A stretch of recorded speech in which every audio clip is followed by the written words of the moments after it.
maybe.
Hello, everybody, and welcome to episode 94. I get emotional every time I go up a number there. We're getting that much closer to 100 episodes of the OG Technically Trek. I am your humble host, Dave Primate. Over there on my right is the lovely, fantastic Captain Katie. How are you, my dear? Ditzy as ever. Yay. Yeah. I'm trying not to get verklempt over it, but stupid allergies. I'm alive. Tonight. I survived. I've survived more days. And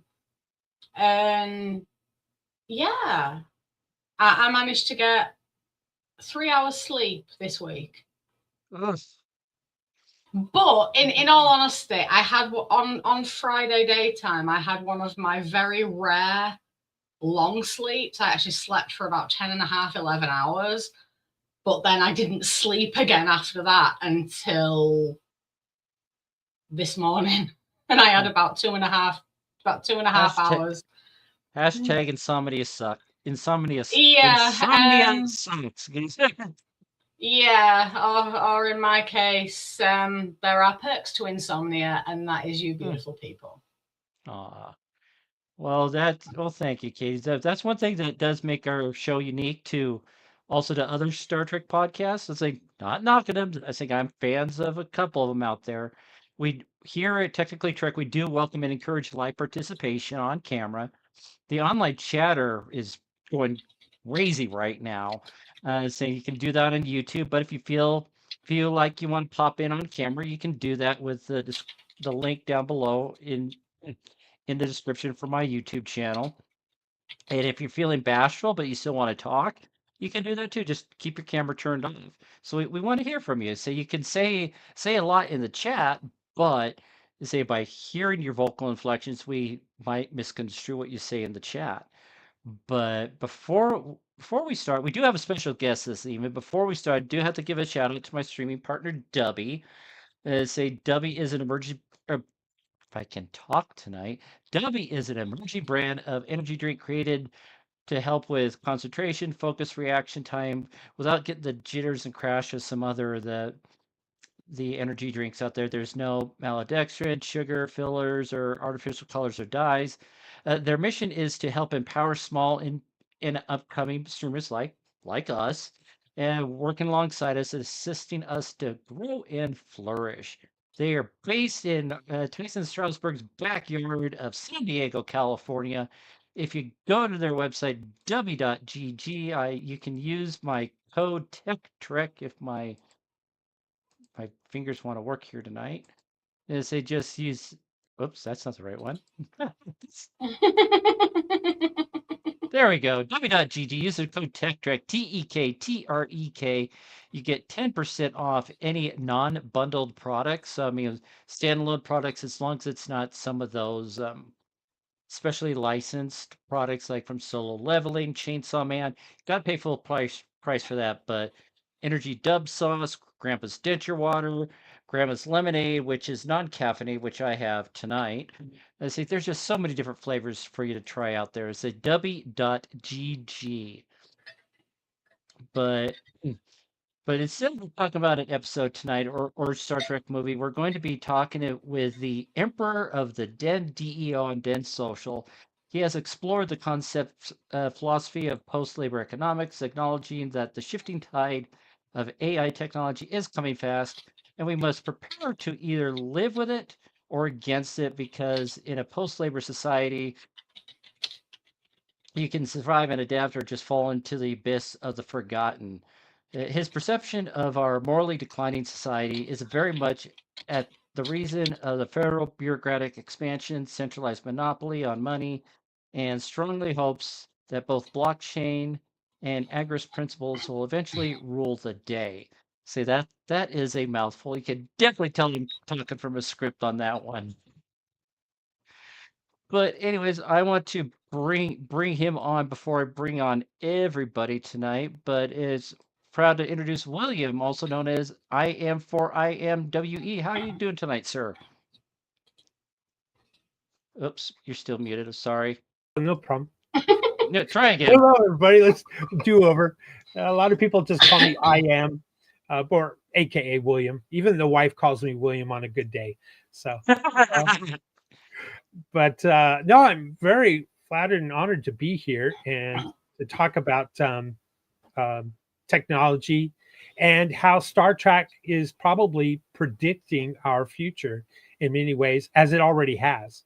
So I'm very honored to be here and to talk about post-labor economics, which is a half step away from what the economy was in the Star Trek genre, which was, post-scarcity economics or economy. Yes. So yeah, it's going to be interesting. I think we'll dive into it a little bit, and I believe I can make some references to how Star Trek and our current economy will eventually kind of merge together, so long as we don't kill ourselves in between that point. Yeah, in all honesty, I think that we've got more chance of the latter. I think we've got more chance of killing each other. Well, especially with the current government here in the United States, it just. And I will try to keep it apolitical as possible. And keep it within the dynamics of the show of Star Trek and economic models that were presented by Gene Roddenberry, and what we're challenged with, what we're facing right now with AI and automation, and where that's going to lead to. Because everyone's asking, what's going to happen to me if I lose my job, or what's going to happen to all of us if we lose our job, and who will buy anything if we all lose our job, because we all won't have money. So I got some ideas about just that, which also brings us to the point. Remember, in Gene Roddenberry's vision of Star Trek and the future, there was no real currency. Maybe they did barter, but they didn't have material shortages and energy shortages. There were certain things, dilithium crystals that were of value, but they worked with diplomacy with other nations, but I should say with other worlds. In our case, it's with other nations, right? Trying to prevent war. So yeah, we have a tough road to hoe, but it's not impossible. Believe it or not, I'm very black-pilled, but sometimes I can see a light at the end of the tunnel in a post-labor economic world that actually brings us closer to Gene Roddenberry's vision, right? And like with me, I didn't even know the term post-scarcity until that episode of Lower Decks about 2 years ago. It's just like, oh, that's what it's called. Okay. Now, in response to the comment there about me being an emperor and a real live emperor, in fact, it is true. And I could give you a very brief, quick synopsis of how that came about. In blockchain world, all right, we have what are called DAOs, or decentralized autonomous organizations, blockchain world, in blockchain, it's borderless. It's technology that is, in organizations that are formed that are borderless. So they require a decentralized governance model, which are called DAOs. And Den.Social is a social media experiment, essentially, that that has a DAO, a governance DAO, and they decided that they needed a leader, and they had elected the need for a leader. Then they elected the title for the leader to be emperor, and then my name was selected, and so I put my name in the hat and said, okay, if elected, I'll serve. And so I was elected emperor of a DAO, which, for our best understanding, means I am the first elected emperor of a decentralized autonomous organization in the world. So I guess maybe they'll put that on my gravestone someday. Yeah, just don't let Philippa Giorgio hear you say that. So anyway, that's where the title emperor comes from. So yes, in fact, I am a bona fide elected unanimously to the position of emperor of a DAO. Great. But very swanky. Yeah. It hasn't really gone to my head, to be honest with you. At least my wife doesn't think so. She says, "You're a what?" I don't think so. Got a little bit. Yeah. See, but we only got a few people backstage tonight, so including Zach, who graciously offered you an invitation to come on tonight. So thank you, Zach, for that. So you guys, the two of you have done other podcasts together. Numerous. Yes, sir. Yes. Numerous. See, I've tried to watch and listen to some of them, but with my wonky work schedule, just like it's not easy. Let's say, but in a post-scarcity society, no problem. Yes. But I need to pay the bills somehow, so I run around driving Lyft for all day. If I'm not feeling well, like I have the last couple of days. But yeah, so this, honestly, for me, this is all new, absolutely new territory for me. So I am just intrigued by your knowledge and wisdom, and I'm a sponge that just wants to absorb all this. So, well, I'm certainly not the expert, but I've always gravitated towards futuristic points of view, technology. Always an early adapter to technology. I was an early adapter to blockchain, Bitcoin, and all that good stuff. So, and now AI in that direction. But it got me blackpilled, to be honest with you. And also, in a former life, for a very small stint, I was a lobbyist at a state capitol for a particular association. And that really jaded me on political solutions and voting, etc. And in that deep, dark areas, when I first heard about post-labor economics, and a picture was then painted of how it could bring about a dramatic change in our lives and our society, but also gave me hope. And even if we do lose our jobs, which we are, it's inevitable to the machine and automation. Yeah, it would. My job is probably a good reference point, because driving for Lyft, that they are pushing out more and more autonomous vehicles. That's just gonna, as a driver, I was thinking, I know that's not gonna go well, because customers are gonna do some stupid, crazy shit, and say I should have pulled it up. There was a road that was flooded down in Arizona not too long ago, and the car just went into the water. It's just like a human being would have avoided that. See, but because it's I can do it. The say the GPS. Whenever I have it early on, when I was first going to Fort Carson to pick up people on Fort Carson Army base, it's telling me, saying, "Oh, take Tank Road." See, I did not know at the time Tank Road is for tanks only. No, Was it no POV, no personal operating vehicle? I didn't know what POV stood for, but when I picked up my customer, he's like, dude, you're not supposed to be on that road. Yeah. See, with me being a writer, POV means point of view. Yeah, that's what I was. But no point of view. What? But Yeah, no, but, as I put a comment on a minute ago, I have a very love-hate relationship with technology. I hate it, but I have to whisper sweet nothings to it so it keeps working. I mean, don't get me wrong. I mean, I don't hate all of it. I mean, I love this kind of technology, communication technology. I absolutely love. And I believe that it should be free to everyone. Because for some people, communication like this, or a simple text message, or a phone call, can be a lifeline.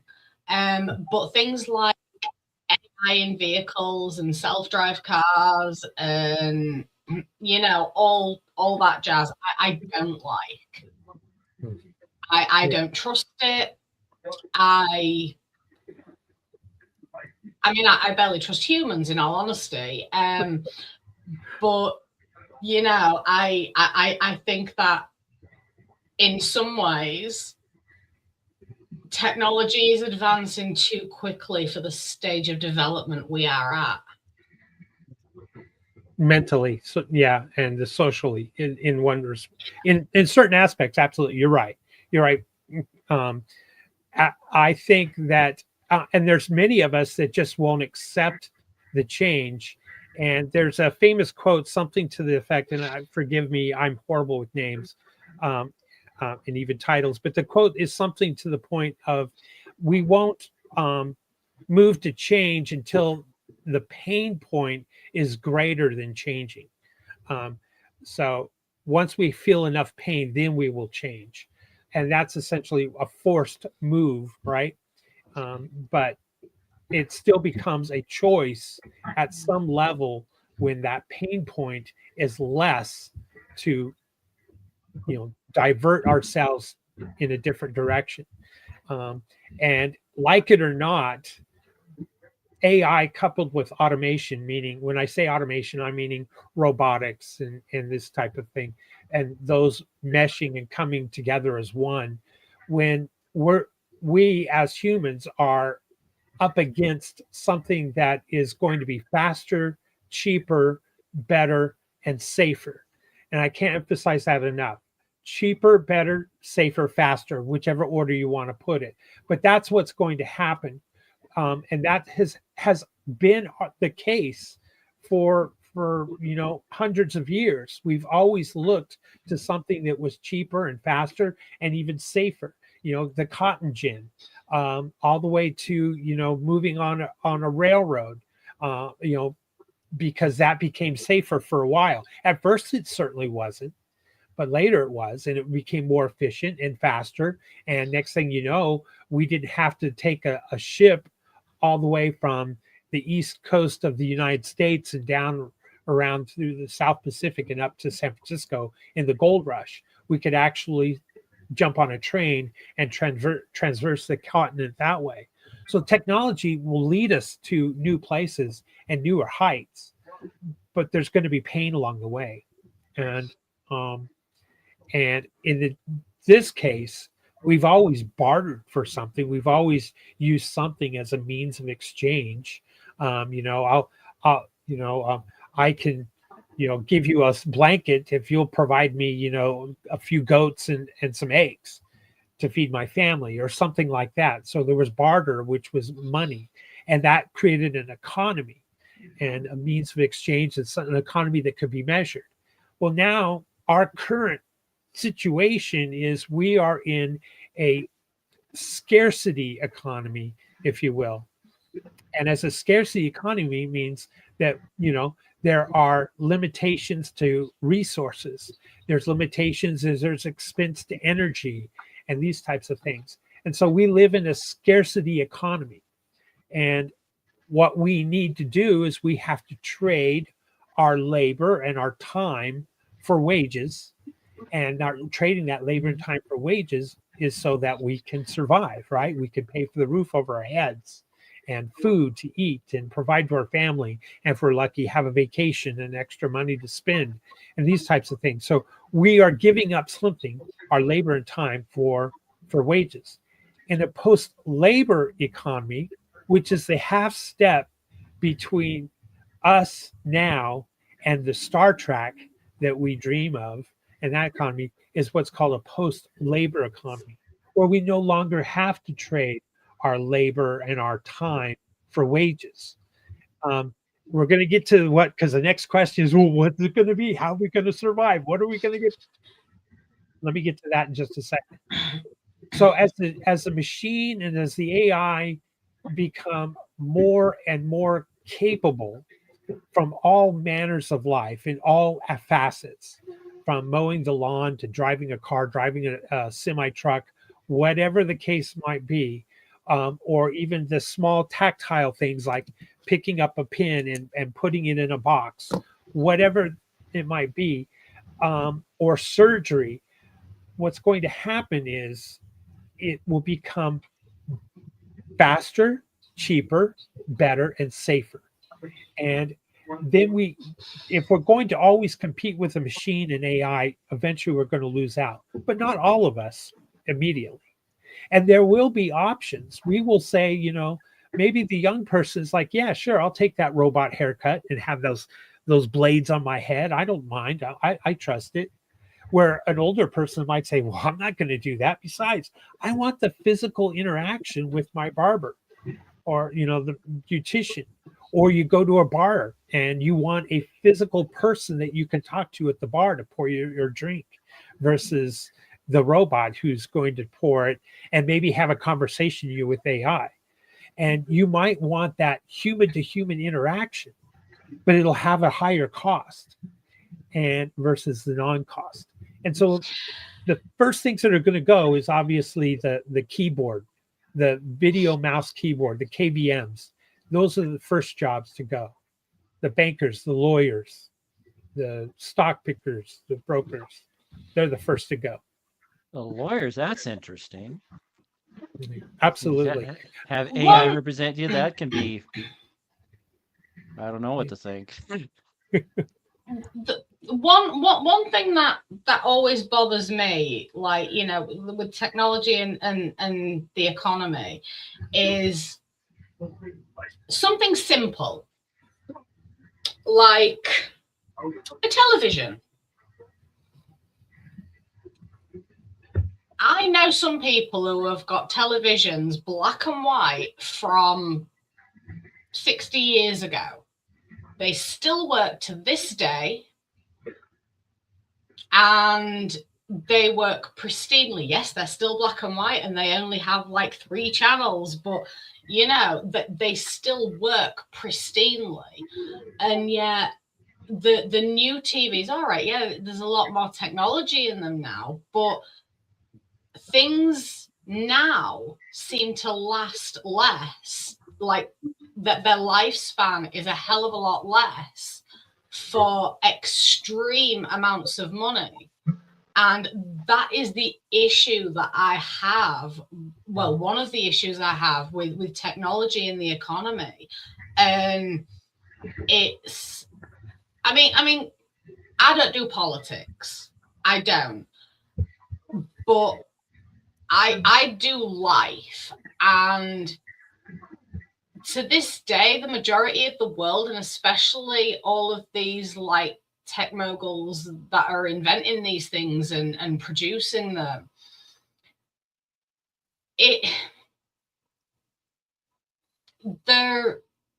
it's almost like, I feel anyway, like we're being conned. Mm-hmm. Because it's almost like all of this technology that's in like the TV that I'm looking at now, it's got a shut-off point. It's got an end of life date, and it's almost like it's programmed in that. And it seems like all of these companies and a lot of people it's still very elitist. Only if you have more than this amount of money or earn over this much, can you afford to have this? And then those that are earning less are missing out. And this is one of the reasons why I have issues with how fast technology is moving in regards to people and the economy, because it's like a knock-on effect. There's all this brilliant technology out there, but because there are still so many people that aren't earning enough to be able to purchase this technology or experience this technology, they're falling behind because it's not economically sound for them to do this. And it really does feel like it's this elitist society is cheating certain people out of potential and moving forward. And it's like these people, like the poorer people, shall we say, are basically being cheated out of moving towards the future, so to speak. Well, you said a lot there, and you really nailed it too, because that is the fear, the angst that even I have, even though I'm the fortunate one now to be retired and live a different lifestyle now. But I will say this. I feel still the pain because I still see, my children, and I think of my granddaughter and the life that is she going to, she's just turning 3 this month. And what future world will she see when she becomes a young adult? And will the future be bright for her, or will she be just like many of us that still struggle to, pay the light bill, to pay the roof over their head, and wonder if they have enough money for medicine? And I certainly see that, and I feel it, and that's growing because there are all kinds of reasons for it.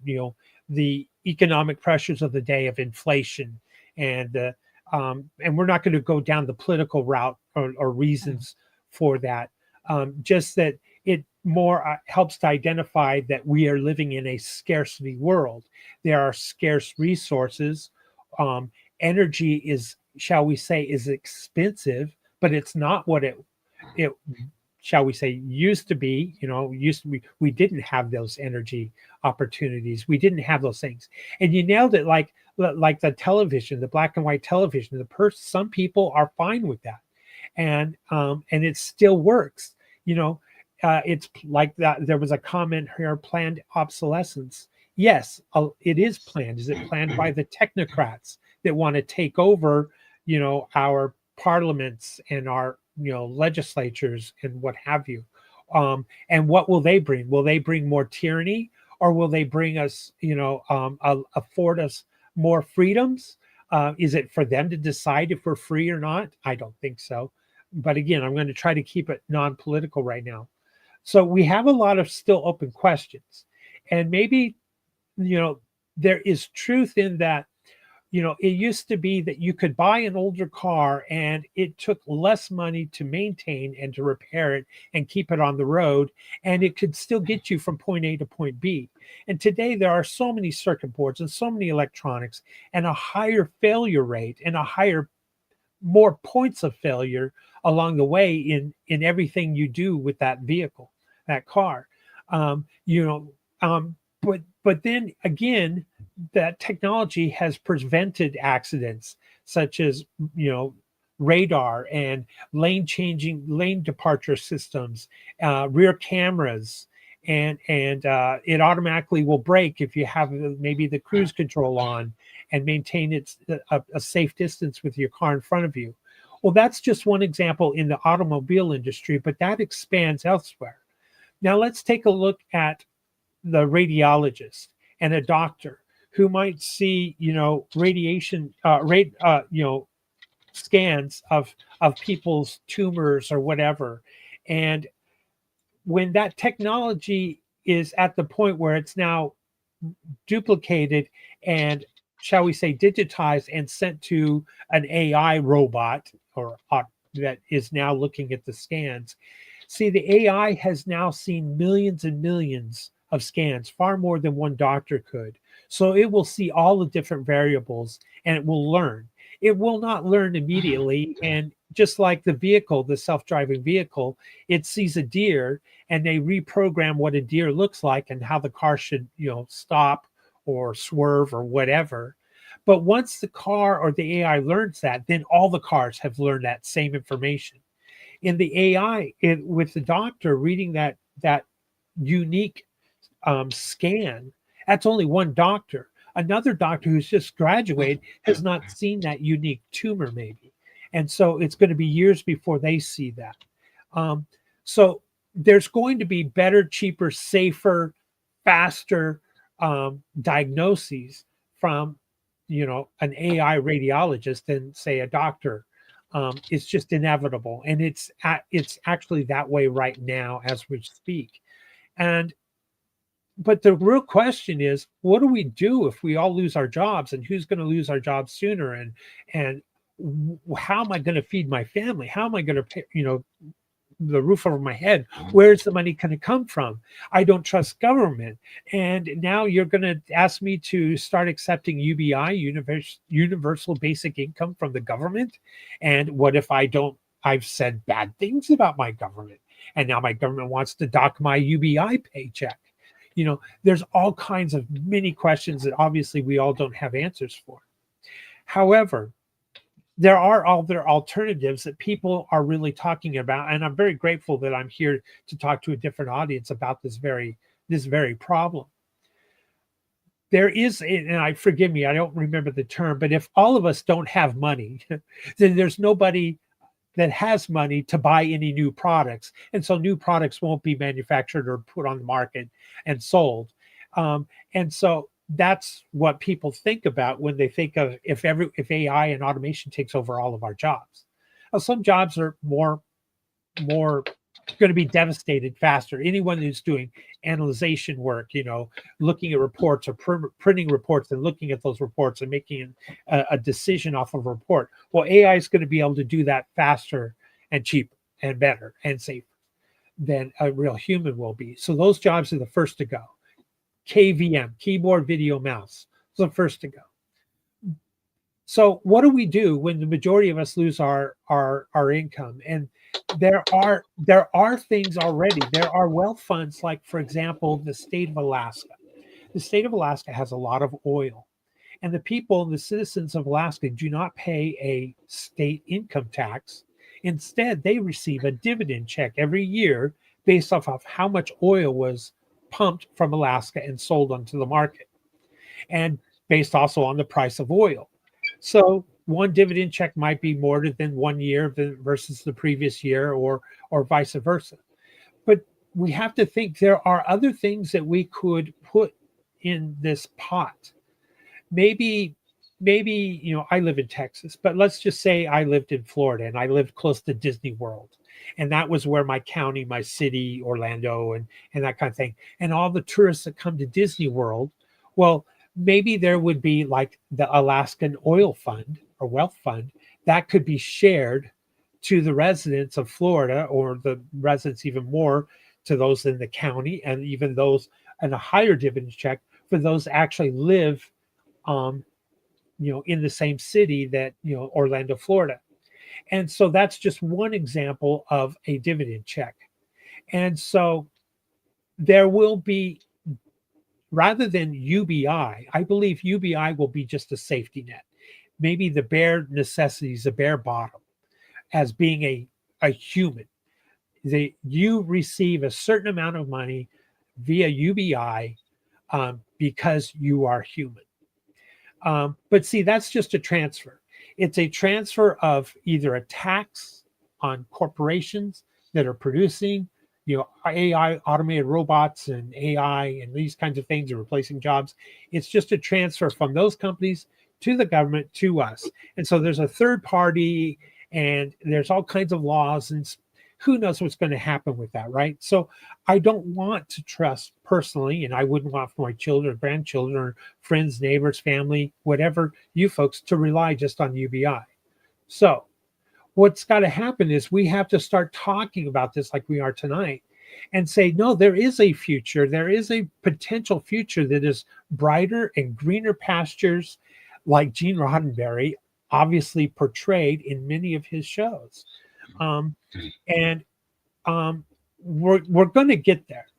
So the post-labor economic model means that we're going to start relying on more dividends rather than trading our labor and our time for wages. We're going to have options like blockchain has a lot of potential and solutions in shared ownership around the world. And because I'm not going to dig into blockchain, but blockchain basically reserves a token, shall we say, or ownership by, let's say, a serial number, like I have a social security number or whatever. And so if there's a house in my neighborhood that is for sale, maybe I might gather 10,000 people to all put in a few dollars to buy this house and tokenize it like on a blockchain. So nobody can take that away from you, that ownership, that piece of that house. And now the house is rented out maybe to tourists that come to my city to visit a park or whatever, or in that case of Orlando. And so all of us that have a tokenized asset of that home would receive a dividend check in addition to our, maybe, you know, our Disney World fund, in addition to the tourism fund for Florida, in addition to, you know, whatever other funds or things that are unique to your place that you live. And so we will receive numerous dividend payments is possible. So the trick today is just like if you owned gold or silver and it goes up in value, and you take a little bit of silver and you use that silver to buy something else, and that you use that silver maybe to buy a dozen eggs or something like that. You're cashing out part of your asset, or you're going to put a loan against part of that asset maybe, and you're living off of the loan. By the way, that's what the wealthy do. They take their assets, they take a loan out of it, they live off of that loan, the asset appreciates, then they pay off the loan, and voila, they live a tax-free life. Well, that's exactly what they have, that blueprint for us. We can replicate that. We can push that onto our local legislation and cities and states and government to start talking about different assets that we can have shared ownership. Like the AI robot that's going to mow my lawn and my neighbor's lawn. Maybe as the neighbors, we all buy into this same robot and rent it out when we're not using it and get a little bit of income. So our income, rather than trading time and energy and our labor for wages, we will transition to a property ownership. All right. And that is where we're talking about moving from a scarcity economy to a post-labor economy. And that's where there's more abundance, because the AI and the robots are going to be able to do so many things for us far cheaper than humans. And that's why they're going to replace us. They're going to be cheaper than us humans. So the next level after the post-labor economic model is what Gene Roddenberry's, vision of our future is, which is a post-scarcity economy, meaning materials and items like whatever, lithium or something. You're mining asteroids. Maybe you have solar arrays in space that are taking the energy from the sun to generate energy. So your data centers are no longer on the Earth, they're up in orbit. And the data is being beamed down via a laser back down to us for our use. So we don't need to tear up our land and consume our water for our data centers. They're already talking about this. The cooling is up there in space. And the solar, there's no atmosphere to block the sun. So their solar panels are much, much more efficient in space. And in the Star Trek area, we start gradually, as we're post-labor economics, we start moving away from the need for currency and money as a means of exchange. And you have to think of a post-labor economy as if you were retired. And that's how I want you to think of it, as you were retired. You don't have to go to work anymore, but you instead have micro ownership of numerous assets. And your city government, your county government, your state, your province, your nation, whatever, you could have assets that you share in whatever, whatever, where other vacation locations or whatever. And you'd have numerous dividend payments in addition to UBI. So that there is a future. It's not guaranteed, and it's not going to be easy road to hoe, but it is possible, and it does give me hope. And believe me, I'm a black pill person when it comes to other things such as government and trust, just because I was a lobbyist at one time, and I've seen the ugliness from the inside, and the deals that are made in the hallways where there are no cameras, no phones, and no meetings that are recorded. So it is possible. I've had the mic for a very long time, and I apologize. I just wanted to spew it out there and let you know. Don't apologize. I do find it all very fascinating, and I really do hope that one day we do achieve the level that Gene Roddenberry portrays in Star Trek, because that for me is a society that is proper. It, like I put earlier, a quote from Jean-Luc Picard, we work to better ourselves, and the fact that someone could, with the being no actual money and things like that, people contribute what they can to society, whether it be a painting to put in a museum, or a book that they write, or a hollow novel, even, it just anything they can. They can join Starfleet, they can become an engineer, they can do what they want, and they contribute, and they work because it's worth it. And it, even though there's no actual physical cash at the end of the day, that they're working towards something much better. And it's a beautiful concept. And that is one of the things that I do love about Star Trek, is that they really do work and do what they enjoy. I mean, you have Miles O'Brien. He's one of the best engineers in the fleet. He is one of the best engineers of his time, and he loves his job, even though it pisses him off sometimes. You don't get any transporter accidents when O'Brien's in the transporter room. And it is so lovely that someone can do something that they enjoy and work to enjoy it, and enjoy themselves at work, and they will still want for nothing, right? Even though they don't have the actual paycheck. All right, yeah, that there is, on a starship, you get time in the holodeck, and you do get your own downtime, and there's rotary systems for the holodeck and other entertainment and things, but that's a perk, that is a reward. And yeah, to some degree it is like a reward system, but it's so much more worth it, and nobody is in poverty, and nobody, all right, yeah, there are still some illnesses in the Star Trek world, but a lot has been cured because they've stopped being greedy, basically. And they're just like, well, the aliens have finally come down. We know we're not alone in the universe. We really need to grow the fuck up. You know? Right. Basically.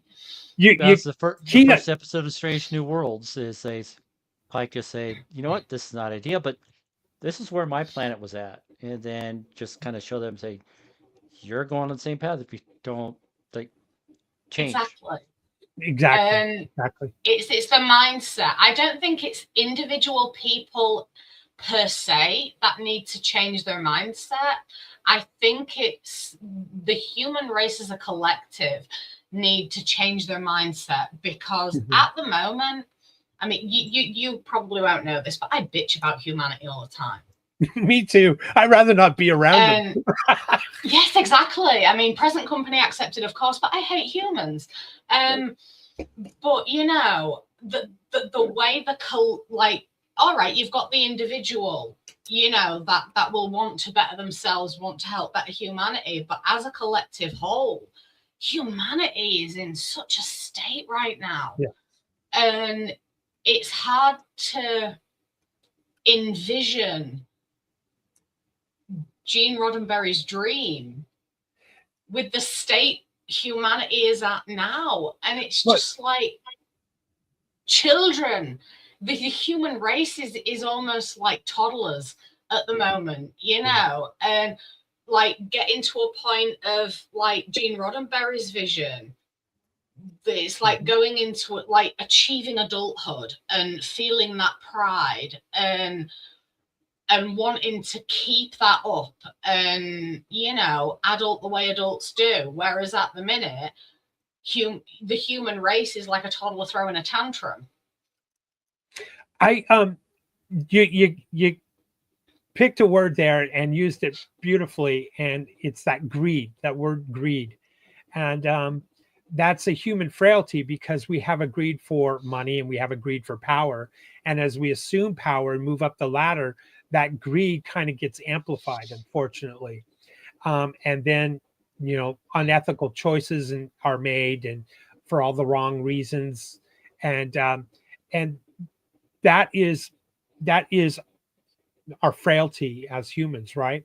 Yeah. But your podcast here is valuable in more ways than you think, because Gene Roddenberry has been successful in having millions and millions, hundreds of millions of people view a future, and in various formats, and has touched lives in countless languages, and has presented a future that is, you know, possible. And if we just plug in, you know, people will say, oh, economics is so boring, I don't want to hear anything about economics.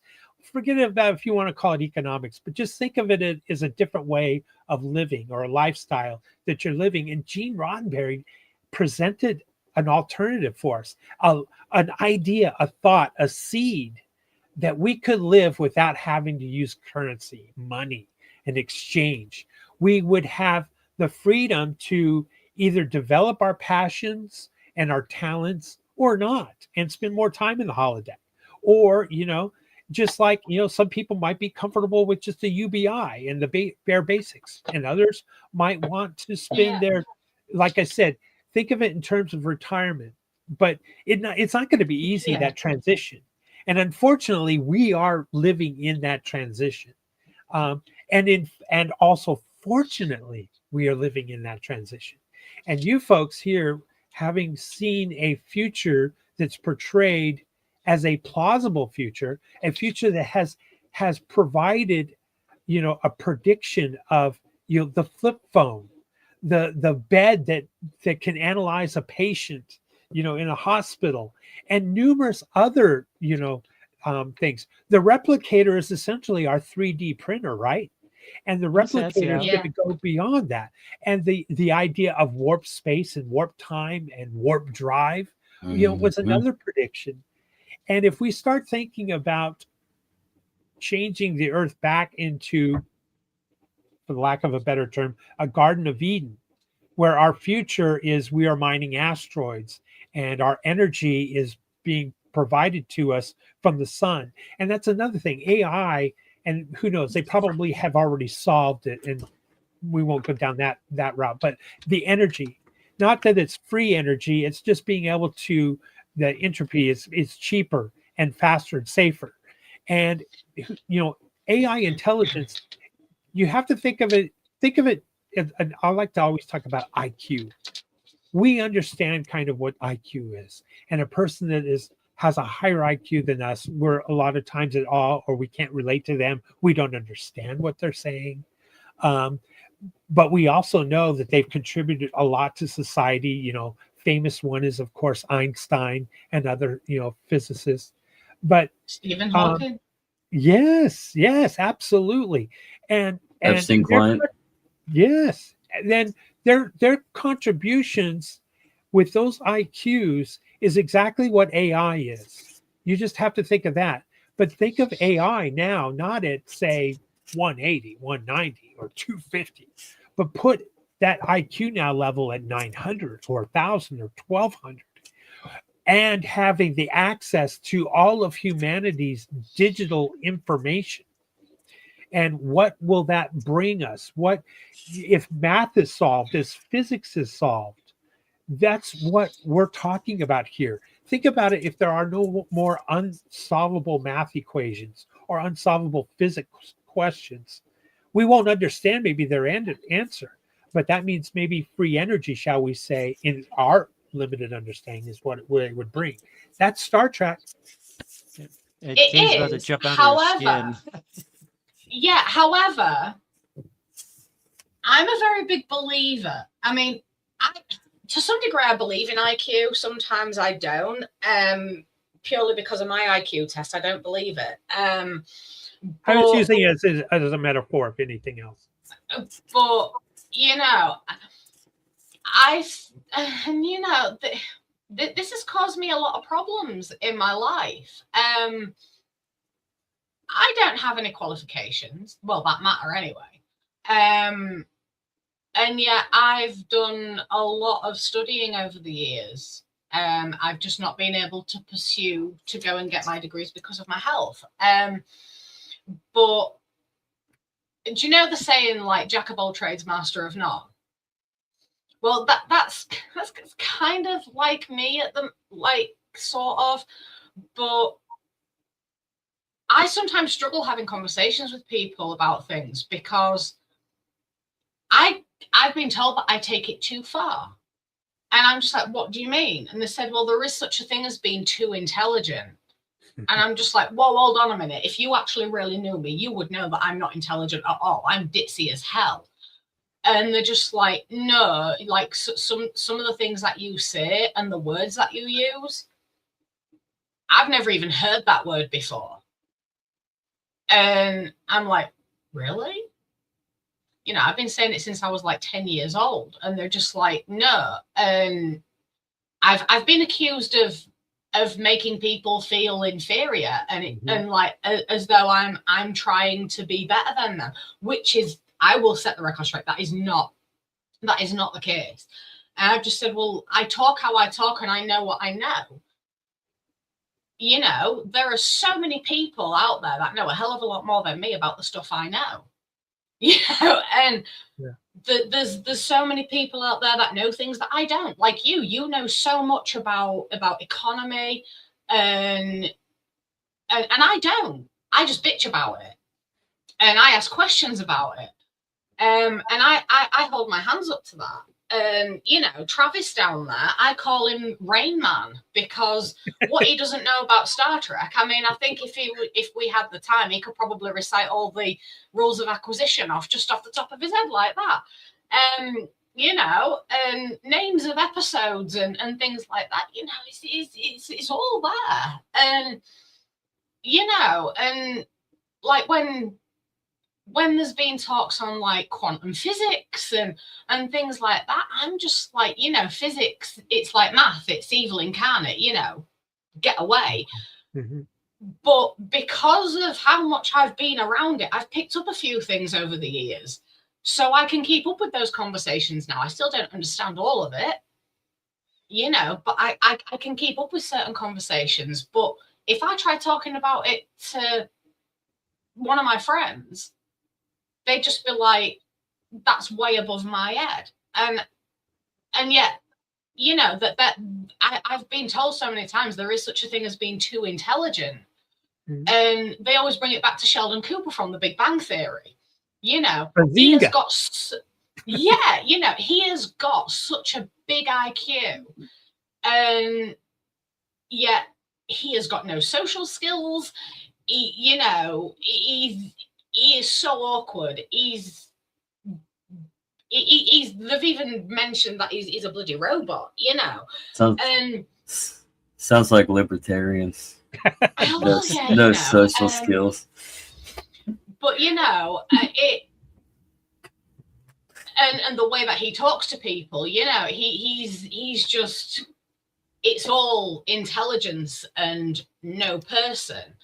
And that's one thing that I'm worried about when it comes to like AI and things. I mean, I'm a human being. I don't consider myself as hugely intelligent. I know what I know. I don't know what I don't know. Yet I've been accused of being too intelligent by people. And when it comes to AI, you know, all right, fair enough. They may, like on the scale of IQ, they may have an IQ of 1,000, and Stephen Hawking may have only had an IQ of 185. But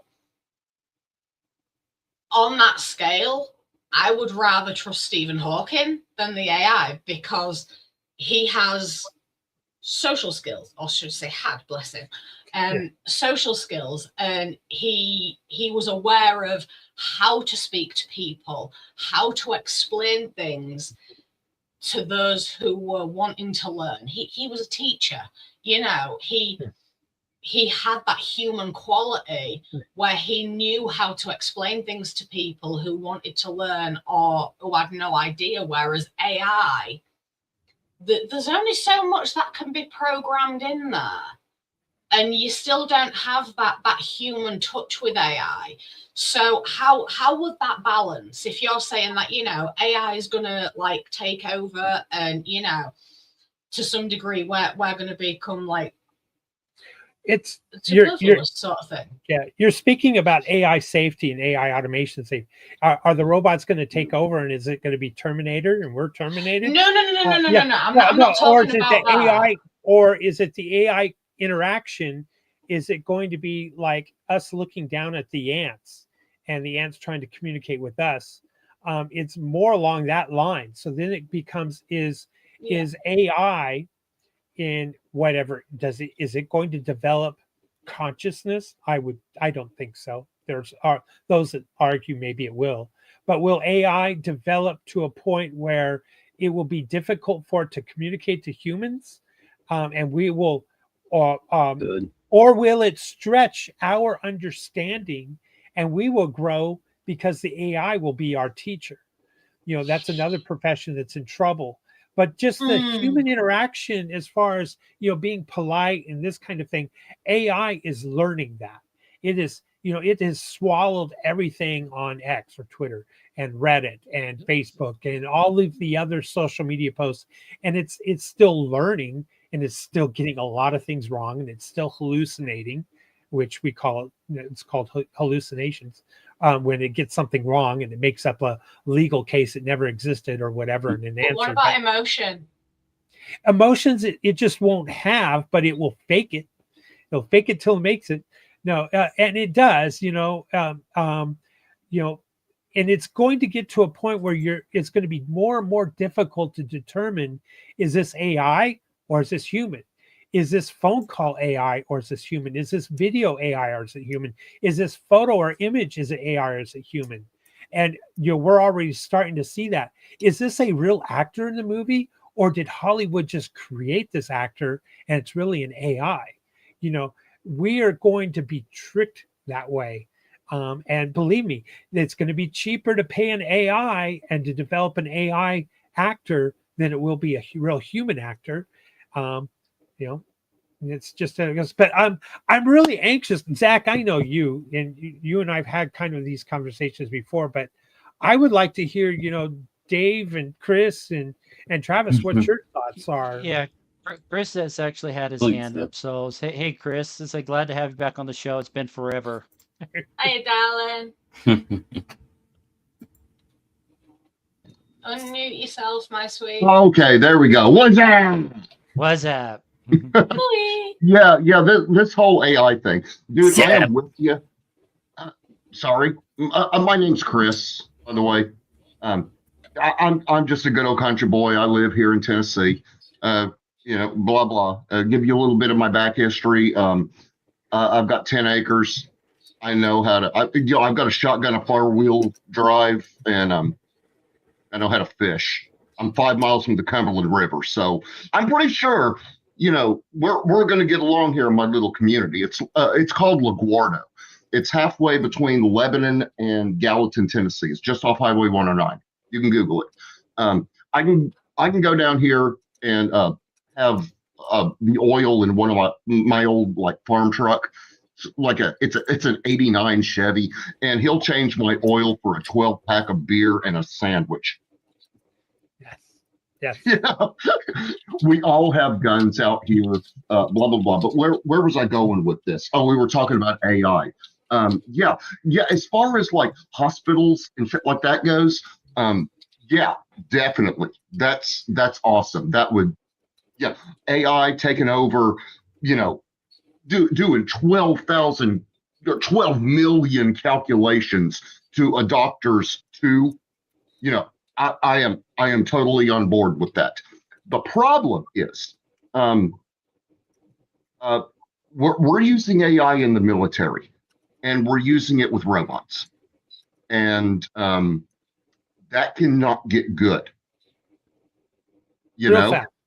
Real fucking fast. I mean, we're talking facial recognition. We're talking everything. I know people. I grew up on an Air Force base. Okay. I'm 52. So, do the math. The shit that they had back then was kick ass. The shit that they have now, you don't even want to fuck with. And my problem with AI is my problem with AI is in the event that maybe it's not Cyberdyne or whatever. It's not just gonna become self-aware and shit. But the people that are controlling the AI, that we could have 12 people on the entire planet controlling all of the AI and just literally wipe out everything except for them. 100% accurate. Yeah. So I'm just bouncing that off you. What do you think? Give me some thoughts. Give me some good news. I think it's centralization, right? Think of the Communist Party in China. How many of them really control most of the levers? And the people really don't care as long as they, can make a living. As long as they've got food and the roof over their head. That's all they care about. Exactly. And so, the Communist Party, once you get to at the top level, and they're the ones really controlling it, that's essentially what you're describing, but you're describing for the whole planet. And there's all kinds of, the Illuminati and the Masons, or these secretive groups, or the 300, Bilderbergs. There's all these. Yes. And they interact with each other. They play golf at the same place. They go to the same restaurants, and some of them are opposed to each other. Some aren't. Some behind the scenes are working against each other, and behind the scenes are working in tandem. And we think that there are, right versus left, and really it's no left or right. It's the same bird. So, but that's the same around the globe. And Silicon Valley is looking at replacing, Washington, D.C., and it would be becoming a technocratic form of government. Some people have even said, I want to vote for an AI for my congressperson, or I want to vote for AI to be my president. And who knows, we might see that sometime in the future. I don't know, but it is scary, because who is controlling the AI? And at what point does the AI take over control from those greedy SOBs who are trying to control us and keep us down? And what's it going to do to everybody? Are there safeguards being included in this? Do we really, like Musk says, maybe a 10 to 20% chance of those humans being gone? Yes, Chris. I don't know if you're familiar. I'm a video gamer, obviously, and I don't know if you're familiar with the video game or the television series Fallout. Yes. It takes place 200 years after a thermoglobal nuclear war. Yes. The currency is bottle caps, like this one. Tech. I have a ton. Oh, what's this? I've got a ton of, check this out.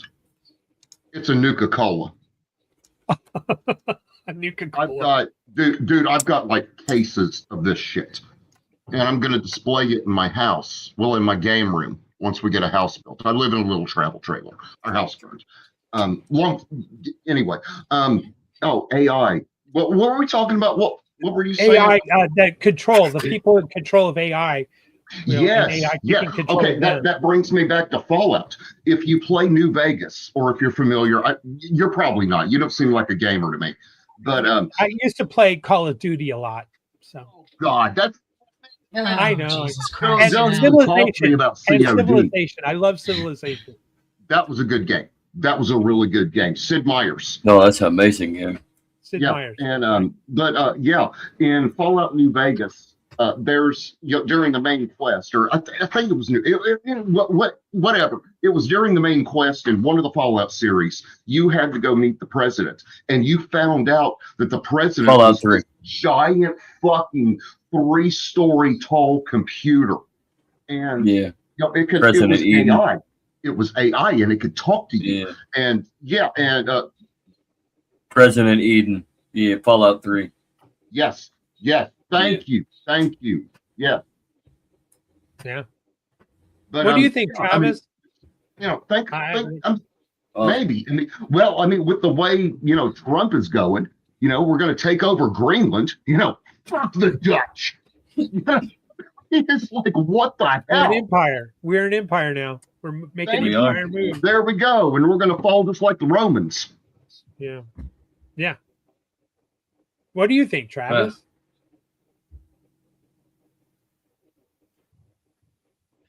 Hello. Welcome to our show and all everything else. Thank you. Good to be here. I'm gonna try to make this brief and simple and stuff and all I can and everything, because I heard you, and there was a lot to digest of everything that you said and stuff and everything else. In Star Trek, because I want to kind of keep it in the realm of Star Trek, because there's not been a lot of Star Trek talk and everything else. So in Star Trek, they came across a species called the Ferengis. The Ferengis were by all the worst form of capitalism, as they as basically they say the worst form of capitalism and stuff and everything else. Their society is not built on, in a sense, warlords or political stuff and everything. It's where they're governed by 285 rules of acquisitions, but only in the entire series that I know of, that they only mentioned like 46 rules of acquisition that governs them in a fair and equal manner of trade and stuff and everything else. Given that it's supposed to be a fair balanced trade, but yet some of the as we see, the Ferengis are not to be trustworthy. And it says, they say, to do business with the Ferengi is, you don't never want to, because they would cheat and lie and they would steal and everything else and stuff. And what you was talking about too, Gene Roddenberry created, and from TOS and then TNG. TOS came along in a sense where it started showing a lot of things where the possibility of the technology that you have described and everything else, in a sense of, oh my goodness, this is the possibility of, like, okay, really, somebody lay down on a bio bed. It takes, your medical readings and stuff and everything else. Star Trek Next Generation came along, and they had these handheld scanners in their hands. It's basically almost a entire ER in your hand and stuff. They can like give you a diagnosis and stuff in the matter of, seconds or a few minutes and stuff and everything without, having to do what we see in like TV shows and stuff and everything. What we see in Star Trek from, the things where they created like they call them pads. Well, we call them tablets now. Yeah. Desktop in Star Trek Next Generation, Next Star Trek Next Generation. They had the first thing we seen in the first season and stuff. They had laptops and stuff. Well, not laptop, but they was look like to us they was laptops and stuff. The little things, and I could see where a lot of people fear of fear of what you're saying about the AI and everything else and stuff. I think we're still as human beings, it's still as a society and everything else. We are trying to still understand the universe around us and stuff. Understand what works, what is not working and stuff and everything else. I'm more optimistic in the sense of I've seen some people in chat say I'm more optimistic about like not the doom and gloom stuff and everything. But Star Trek gave us a way of saying we can work hard in a sense to better ourselves, as Katie put it, to the Jean-Luc Picard said in the First Contact and everything else. But there's going to be some really big hard, as you put it, some hard choices to make in life and everything else to get to that way of thinking that we can move past the value system of what we place on things and stuff and everything. Anything you put value on something, it become a commodity and stuff and everything. It's like, how much do you want for this? How you want in Star Trek, there's something that they call the Great Material Continuum. I'm not sure if you ever heard of that or anything else, but it's one of those things where if you're able to ride the rapids of currency or economics and stuff and everything else, avoiding the shoreline, basically you can make a fortune for yourself without crashing into bankruptcy, as the French would say and stuff and everything. But the technology that Gene Roddenberry, they created in Star Trek, that they show that the possibility that we could possibly get there and stuff is not without strive and stuff. I understand that right now we're still learning. We're still expanding. We contract, we grow. Sometimes we shrink and stuff and everything. Like I said, I have a more optimistic view on place, in the future and stuff and everything. As you say your granddaughter and stuff, people, somewhere down the line, not in this century, but like in the next century to come, and stuff and everything. The little steps that we take and everything else, because we've seen what happened, when was that Edison, when Tesla and Edison came along, electricity was new. My grandfather, my father's father, my grandfather was born in 1908. At that time, electricity was still a new thing. In 1903, Orville and Wilbur Wright, December the 17th, came along. They showed that the lighter aircraft and everything else. We seen in the 20th century, little things came along. Philo Farnsworth, he basically designed the television that we see that came about and stuff. The radio and stuff and everything. Those are the little things that that has value to us, in the sense that gave us the way of showing that we could use the technology that came about and everything else without having to be a detrimental to our whole society and stuff and everything. Now the steps and goals, as you was talking about, how we get there. Now that's the thing, it's a challenge and everything, because there are people who are very opportunistic. There are people who want to hoard the technology. There are people who want to say, okay, let's say that because there are inventors and there are people out there who are, in think tanks, or, people who have these creative vision, like Steve Jobs and stuff and everything else. I believe he was a fan of the Star Trek. And before he passed away, he gave us a technology that I never thought I would see. Touchscreen. Right. Star Trek had this touchscreen tablets and stuff and everything else. It's like, wow, it has really revolutionary changed things that I would never thought I'd see and stuff. It takes a little bit of time, in a sense, for us to get past things and stuff. Even in Star Trek, they say after the Third World War, it took humans to understand, after the First Contact 2 situation, the Vulcans basically helped, but most of it was humans have to do it, where they have to learn that, you're not the only species in this galaxy, in this universe and stuff and everything. You got to, start to learn to, take the world around you and adapted it to your benefit. And the one thing too in Star Trek that gave us is the exploring of the unknown, the exploring of the possibility and stuff and everything. That's the fundamental. It's like, yes, money to them in Star Trek was obsolete and stuff, but the build a better in something, to go to seek out new life and new civilization, as they say, just to see what others or what other kind of life forms out there in the universe and stuff and everything. So it may be scary in the sense of right now what we're looking at, and as what you explained to, but I think it's a little bit of more growing pains that we're feeling and stuff. A lot of us, we can be jaded, we can be cynical and stuff and everything else. It's a possibility that, some of the stuff that is invented right now, that are creating right now, could be a very beneficial use, as you said, like on asteroids, like,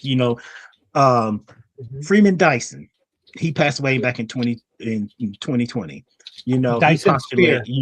At the Dyson sphere. If nobody ever heard, the Dyson sphere, basically, a big hollow, type of thing around a star, and you absorb all the radiant energy of that star and stuff and everything else. Now, I don't see us in anytime soon creating something that we can harness the entire radiant energy of the sun, but we can try to get there, as you pointed out, of energy and stuff and everything, because we're still a fossil fuel society. We're not like we're not like Star Wars galactic type of not gonna say republic, but like a society and stuff and everything else. I mean, we are still learning and expanding and growing and stuff. But I'm sorry, I'm doing too much talking.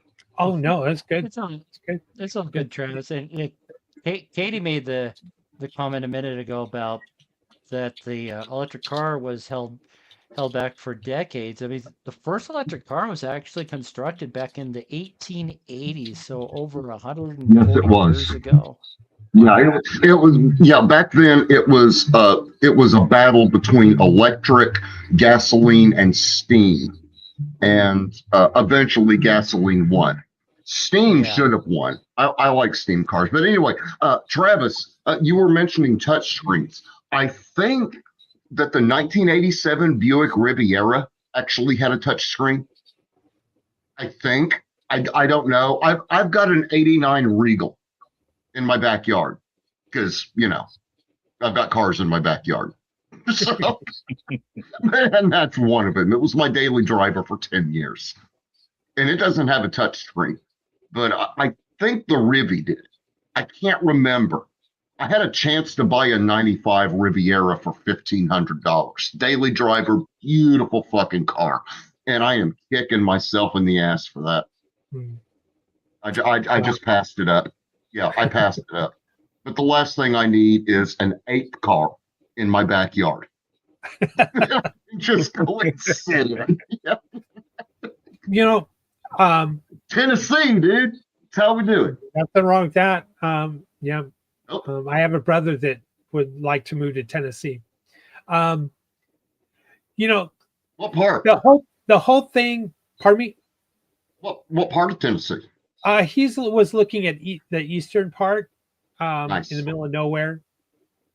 Johnson City, Dandridge, Morristown, Knoxville. No big cities. I can't remember the name of those it. aren't big cities, dude. Yeah. Well, but a much rural location. Just if Okay. SHITF Carolina. happens, that's where he wants to be, and North I Carolina, think that's the mountains. a good decision. But getting us to a point. Let me make one quick observation and thought. We always talk about our politicians being bribed and extorted for votes, et cetera, et cetera. Well, remember, if an AI was put in that position and the code was open for us to see and read, the AI has no reason to take a bribe or be extorted for a particular vote. A yay or nay the code vote. can get fucked with, dude. Remember that. There's always hackers out there. They can always, yeah. They're called NSA agents. Good one's that. No, they're called guys living in their parents' basement. Yeah, NSA agents. Right.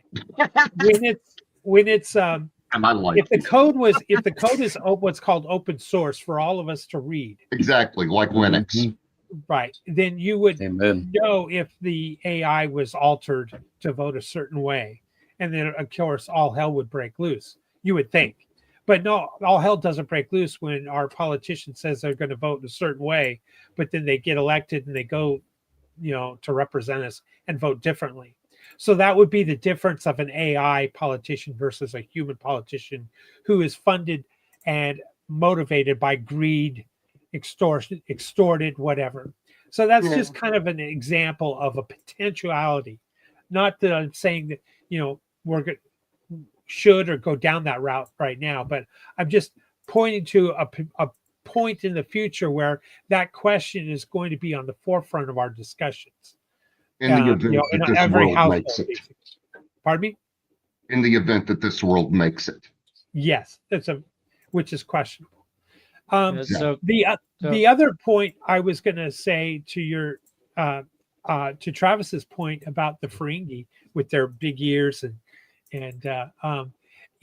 I believe that came right out of the 80s, and the 80s was a unique time in that it was really the rugged individualism, and you got to make it, you got to work hard to make it, and the Wolf of Wall Street, the movie Wall Street, greed is good, Gordon Gekko, and this kind of thing. And so that really came out of that match of that idol, that way of thinking, and then inserted into the Ferengi.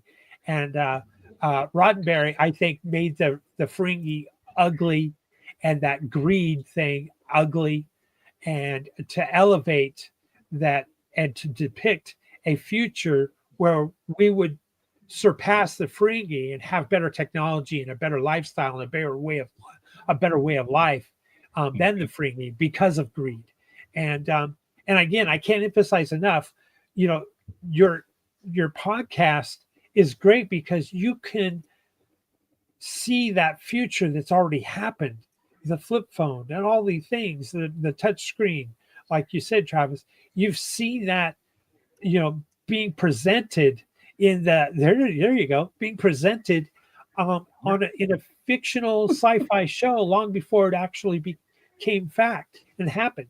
And so who's to say that we can't survive as humanity and have a future that is so well illustrated by the writers of all the different shows. And I, being a big Star Trek fan as well, I like that idea. And it kind of it's not to put pressure on you folks for your podcast, but you do think about the enjoyment you have about talking about Star Trek, but you also have the ability to say, you know what, our future doesn't have to be gloom and doom, or we don't have to get wiped out, or we outnumber them, and we don't have to be controlled by greed. We could have and develop a future that's much like Star Trek's future. That would be nice. And so you folks have, I'm going to put it back on your shoulders. You folks have a wonderful podcast and the ability to point and outline a future, not with political, messaging at all, just that, we have a future, and it's been proven to work. It's possible. And it's maybe a little bit of a white pill moment. What do you think? One thing, go ahead. One thing real quick, that people say that Katie mentioned that she had a love-hate relationship with technology and stuff and everything else. Yeah. I see it like this. Technology cannot be good or evil at the same time. It's just the intent on the user and stuff and everything else, which we are the user. Like, for instance, DARPA. Nobody. I mean, if people would know this, but DARPA was the one that created Katie. DARPA created the internet before the internet was the internet and stuff and everything else. It came out of the Defense Advanced Research Project Agency. And you start looking at that, it's like, why would they do that and everything else and stuff? But yet they gave us this beautiful tool where we are right now from all over the world in different parts of the country. Research on that last year and stuff.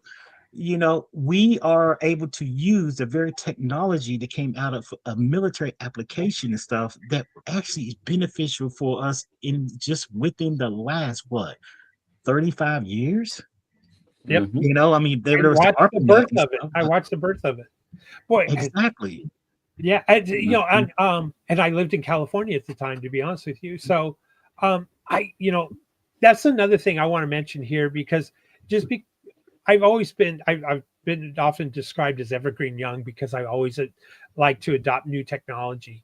And because I'm at the last year of the baby boomers, or right around that thing, the last thing I want to say is that the baby boomers don't get it. And they don't get it and say, well, you just gotta pull up your bootstraps and work harder. And no, they don't get it because of the cost of inflation. In America, if you really put the inflation at the real cost, the minimum wage in America would be $130 an hour or more, probably a lot more when you start thinking about it, because even before the baby boomers were, adults, their parents was still a single income family household. And so the baby boomers get it wrong when they point to the younger generation. They're, well, you don't get it. I was able to do that. The minimum wage in Tennessee is $7.50 an hour. Yeah. And do the math. If it was $130, you could see that's why they could buy a 3-bedroom home. They could have dude, if it was $130 an hour, I could get a 1-bedroom, 3-story apartment. Well, on the 3rd floor. Yeah, but you could buy the apartment. You would also be able square foot. Yeah. Right. You would buy a new car every other year. You would have paid cash for it. All kinds of things. So my point being is, just because I'm a baby boomer doesn't mean that I'm trying to say, well, I lived through that. I didn't mean it by that. I was just trying to illustrate that I've seen the different change, but yet I still revert back to being a person that looks at new technology. And that, I guess, is a way of it keeps me young. And I've tried to adopt that in the companies that I've been involved with. And so that's the same as Star Trek, as, new technology was coming into play. And that you see that when the first warp drive comes into play in the Enterprise, series, right? And all the things that they are confronting is they're really, for the first time, venturing out and interacting with different aliens. And it's fascinating because that's really what technology is. And to your point, Travis, technology is neutral. It's the person in control and what they're going to do with it. It's just like, is a car a weapon, or is it a tool to get us from point A to point B? Is a gun a weapon of destruction, or is it a tool for protection? It's a different perspective, and I don't mean to bring politics into it, but my point being, it is technology, and the person who wields it determines how it's being used, or the person who controls it determines how it's being used. And I think, again, Star Trek talks about that. They had that power. Look what they could have done to a planet with their phasers from the Enterprise. Proton torpedoes. Proton torpedoes. Yep. Look what I could do to my neighborhood with the fucking guns I've got. Right. And Wow. so it brings back to the point that, you know, Look what I can do with my telekinesis. Yeah. ouch, Zach, ouch. I just farted. Oh my God. Thank God I Oh can't my see it. Oh, Zach. Right. Zach. I love you, dude. I love you, dude. Sometimes it's Anyway, difficult being the only I girl. Gotta have I humor. lost my train of thought. So, Real quick, I have a you question. know, You're real quick, welcome. there was You're a welcome. there's a Ferengi rule of acquisition that's that always stuck with me. It came out of Voyager. It was rule of acquisition 74. Knowledge equals profit. yes. Data now is Remember oil. that. Data is oil. Data is the new oil. Yeah. Katie said she had a question. I'm sorry. Yeah. Yeah, all of this about like technology and economics. There's one thing that I question. There is so much of our planet still unexplored, resources that we haven't discovered, Mm-hmm. and yet Princess Musk is wanting to colonize Mars. And I'm just thinking, okay, speaking economically and also logically, why spend all of that money, use all of those resources to create this fancy ass tin can to take you to another planet that isn't even habitable for us yet? That we know. We still have so much of our own globe to explore, to discover, to even maybe discover new raw materials, that we haven't yet even imagine. Mariana Trench. And all of that money, all of those resources to send a tin can of people up into the cosmos, why not send them the other way and down into the depths of the ocean, and use that money to better our world, to discover more on our world, so that we can harness this world's full potential, but while also protecting it? Why not do both? Send drones. Hold on. Just listen to me. Listen, just go with me on this. You see, if we focused more here first and learned how to take care of our own planet while still using its resources and work with our planet rather than just stripping it bare, because in all the depths of the oceans that still haven't been explored, there could be something down there that we haven't discovered yet that could revolutionize the way we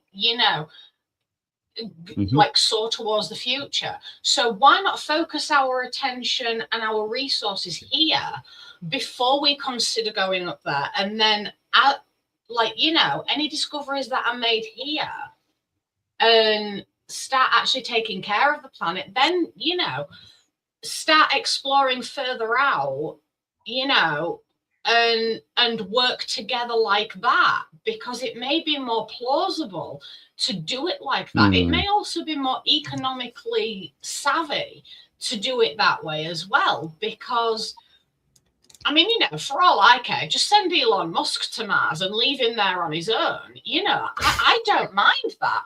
But if you're talking about colonization and terraforming and things like that, why can't we use that technology to heal what's broken here so that we're in a better position to explore, Can I answer this?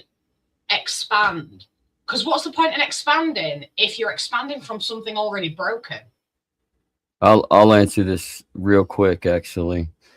The reason that we're looking outward rather than internally is because we're still thinking on a finite niche. We're still thinking linear for our resources. So we're looking outward to the stars to supply the resources that we are beginning to dwindle, not necessarily dwindle, but that we are depleting very, very quickly. So we're looking towards Mars. So Mars can happen, though. I mean, you could easily start terraforming it a little quicker.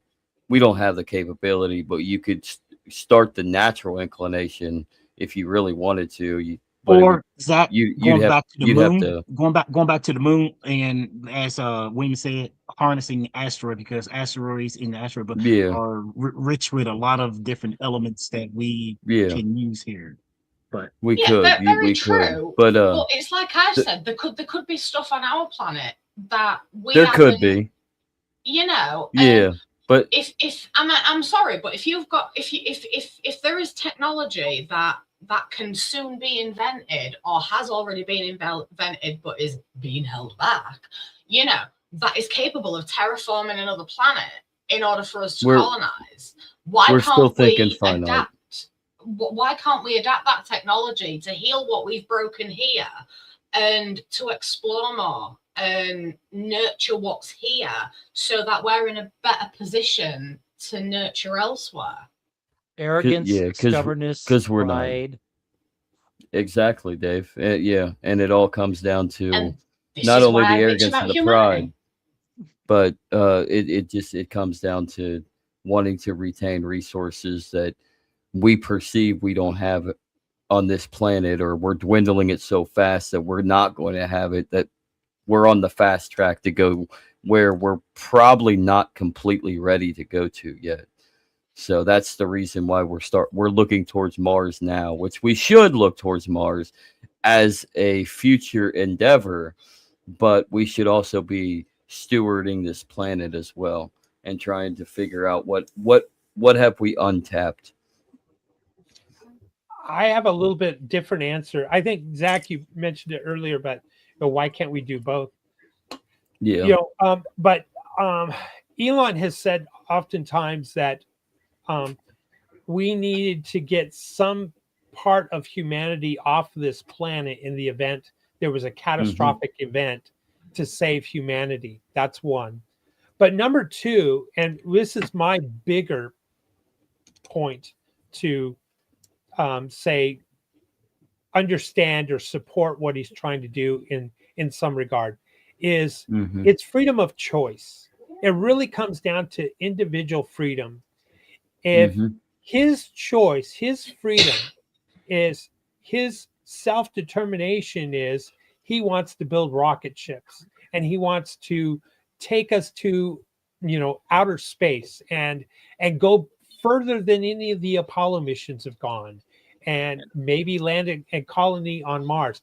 That is his free choice. However, the cost, I think, that you're talking about is our own planetary resources here on Earth, and and its limitations. And there's twofold to that. One is, of course, we have limitations on this planet as far as resources, and maybe we would have a better opportunity or find a better whatever mineral to be able to, or something on the periodic table to a different atom to split or something like that would make transversing space a lot easier. That's possible. And why couldn't we do both? But it really comes down to choice. If I have the choice to invest in his movement of moving humanity and trying to do a hedge my bet in the case Earth is blown up from an asteroid, or we self-destruct, self-kill ourselves, at least humanity can live because it's living outside of our planet.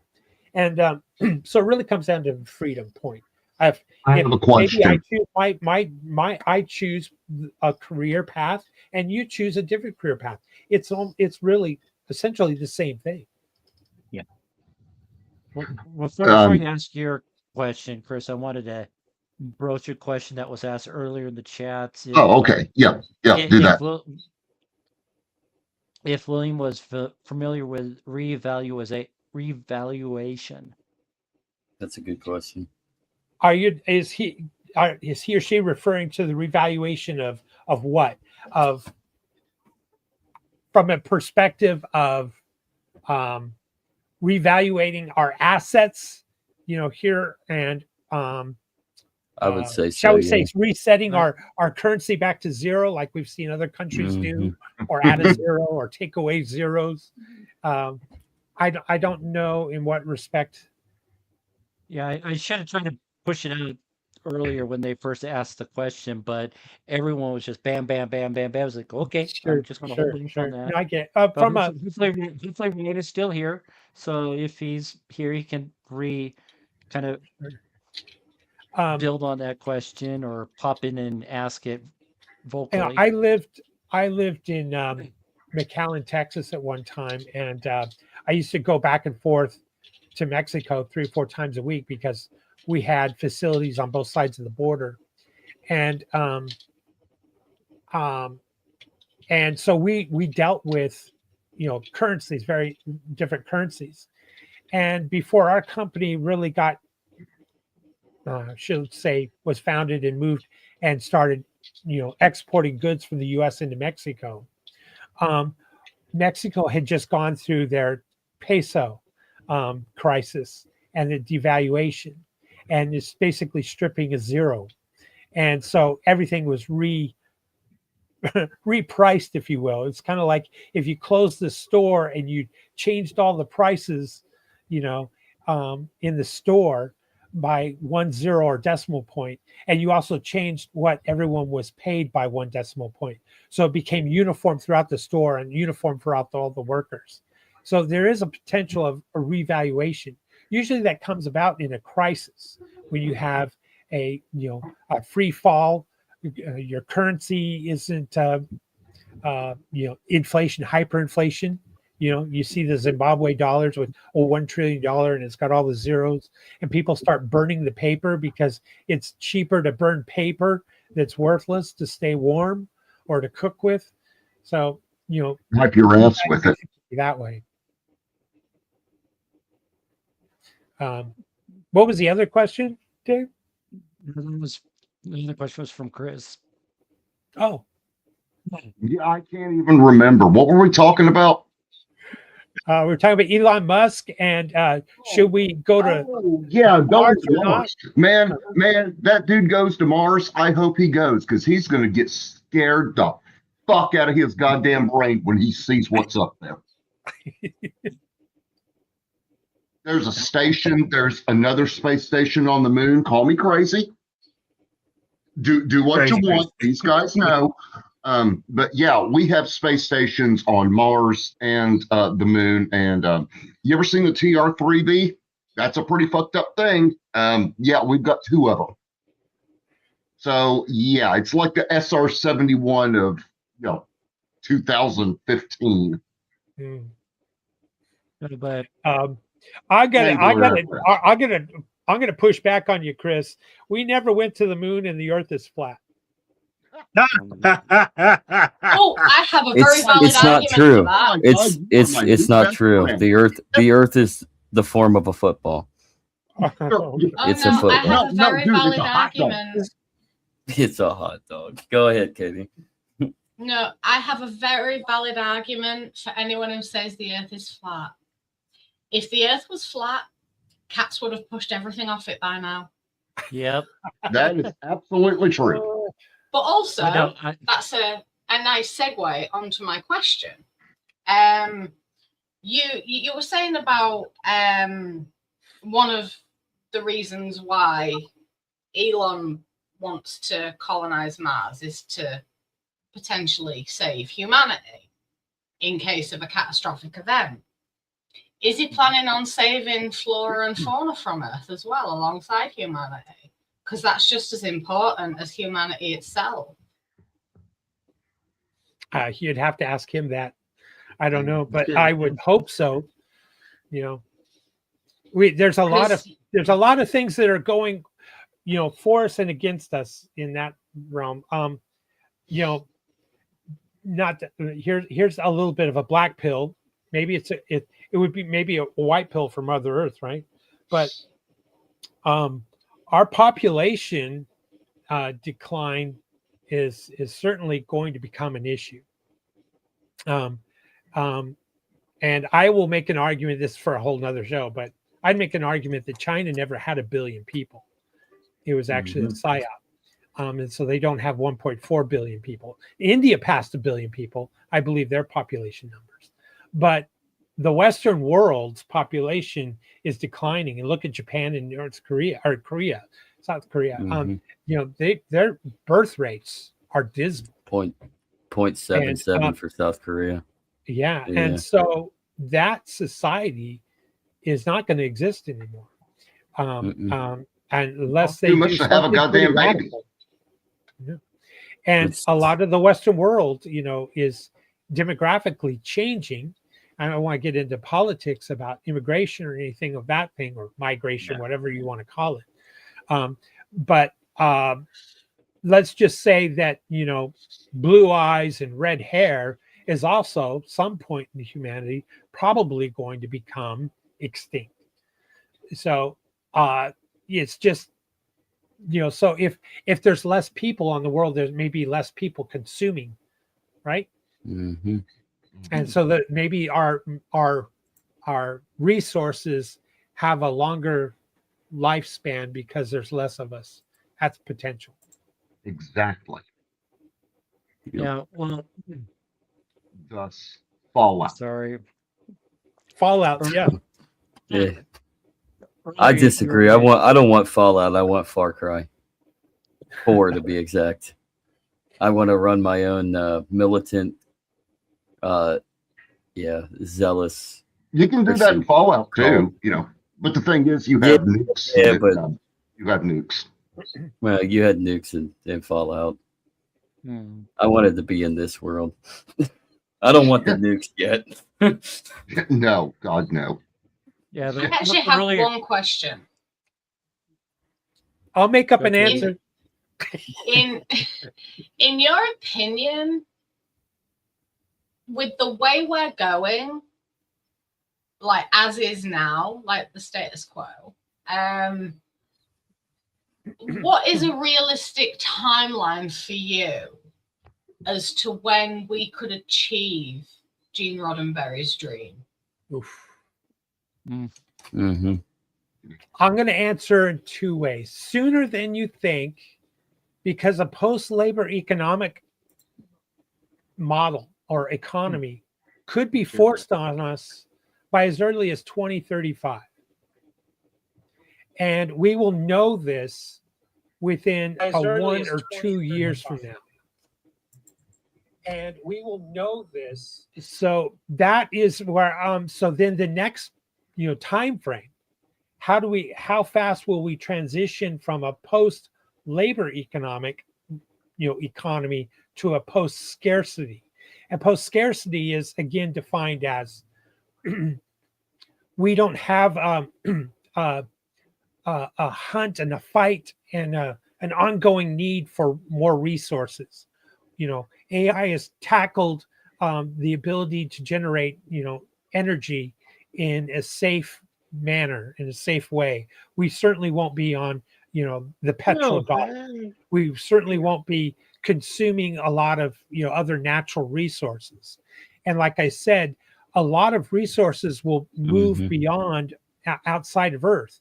Energy generation, data centers, and these kinds of things. So we will be able to actually more greenify our own planet, I would think. And I don't know how fast that's going to happen, but the exponential rate of the AI abilities to solve math, physics, and it's measured, annually, monthly, and the things it can do, just what it has accomplished in the last year and a half. If you really look at it, and if you were playing with it a year ago, you would see it. You would see the giant leaps.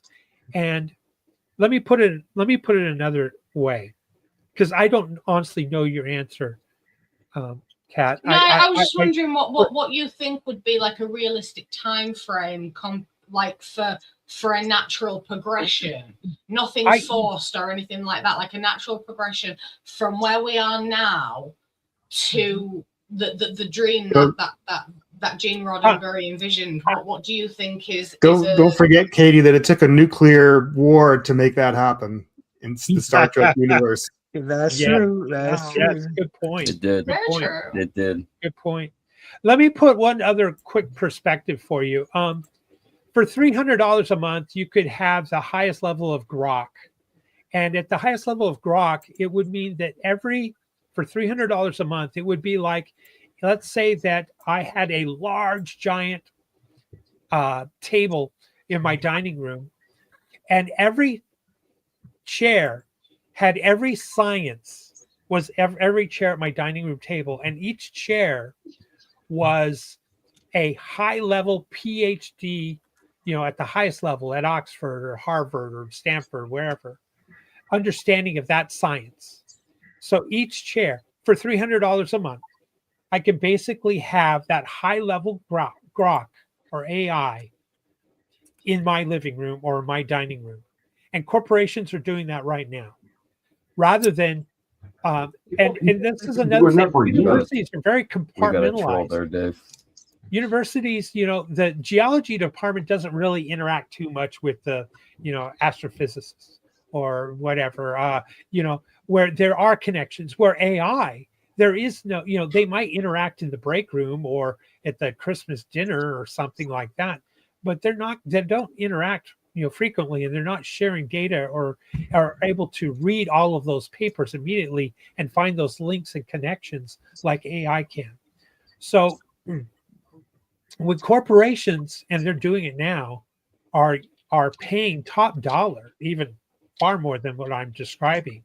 And they're having these AI agents essentially have these sciences talk to one another. So their advancements are going to come quicker and faster than you can even imagine. And so that exponential rate of technology growth it's a phenomenal thing to watch and see. Let me ask you this question. Right there before us. This question before Phil, because Phil just joined us and I really want to hear what he had to say. The technology that we have right now, not the same rate we have right now, but do you think, in a sense, because in Star Trek we see that, like, after the Third World War, the Vulcans come, or the Third World War, the Vulcans, made first contact with the humans and stuff. It took almost a century before they said they, got rid of hunger, disease, most diseases, and poverty. I'm not saying that technology is the answer, but like, do you see an outlook in the sense that technology is the answer to help us cleaning up the pollution of our planet, in the sense of, like, finding ways to clean up our oceans, to feed people? In Star Trek, replicators, they have replicators in the 24th century. Before that, replicators did not exist. They still, I guess I don't know if they grew their food or whatnot and everything else. They still had a cook on board, some, on starships and stuff. But in the 24th century, they have replicators. You see stuff like that, like where we see it, the technology not being it in a sense, but can it do what we hope that Gene Roddenberry's vision of the future is and stuff like that? It would be like an answer to cleaning, filthy sewage and stuff and everything else. Places in Africa, South America, stuff like that and everything. But that's my question. I was going to say real quickly, poverty and hunger is a political problem. It's not a resource problem.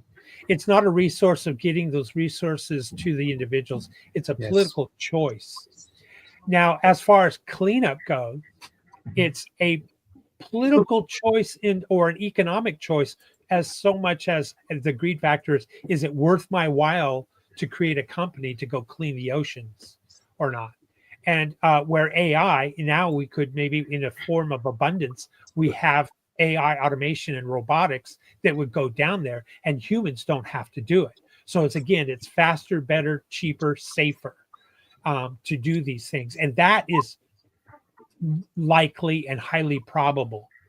But the other is political. And Phil, I don't know. Nice to meet you, Phil. Hi, pleasure to meet you too.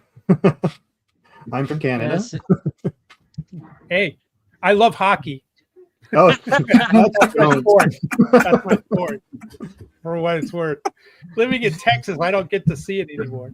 Yeah, but we've kind of danced around a little bit and say all this talk makes me think of the Voyager episode "Critical Care," where the program got hijacked. He was put on this medical ship that their entire society put their hands into the care of an artificial intelligence, and that AI gave a treatment coefficient, a TC level, saying this person's rated this, so put them on level blue. This person's rated that, put them on level red.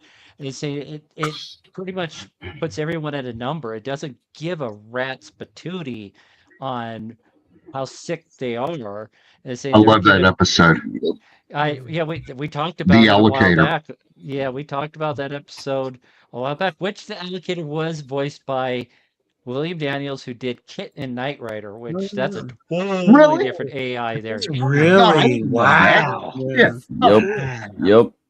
Yeah, see, once I heard it again, it's like, holy crap, that is Kit. That is, when William Daniels talking played, about porn, so when William Daniels played Mr. Feeney in Boy Meets World, this before the internet, I just remember racking my brain, like, I recognize his voice. Who is he? And then he said, I think one episode he said Michael, and I was like, back then he did not want to be credited on the show, so no one really knew who he was. Yeah. But yeah, the allocator definitely in a case where AI that was can a go. Good episode. It was that one, and The Fall. The Fall was one of my favorites. Yes. Yeah, another episode that we talked about in the past.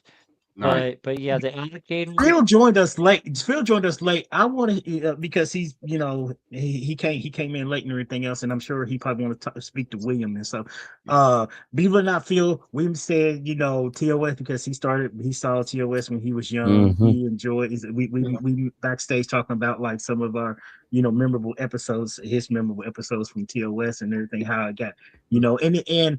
Also, too, before TNG came along, there was a lot of people who approached some of the actors who told them, in a sense, that they wanted to be engineers. They wanted to be like want to be doctors, stuff like that. They went into stuff because they were so fascinated about what they seen in Star Trek that they chose a career profession in doing so, because he was like, I want to bring that to real world application and stuff. But Phil, go ahead. I'm sorry.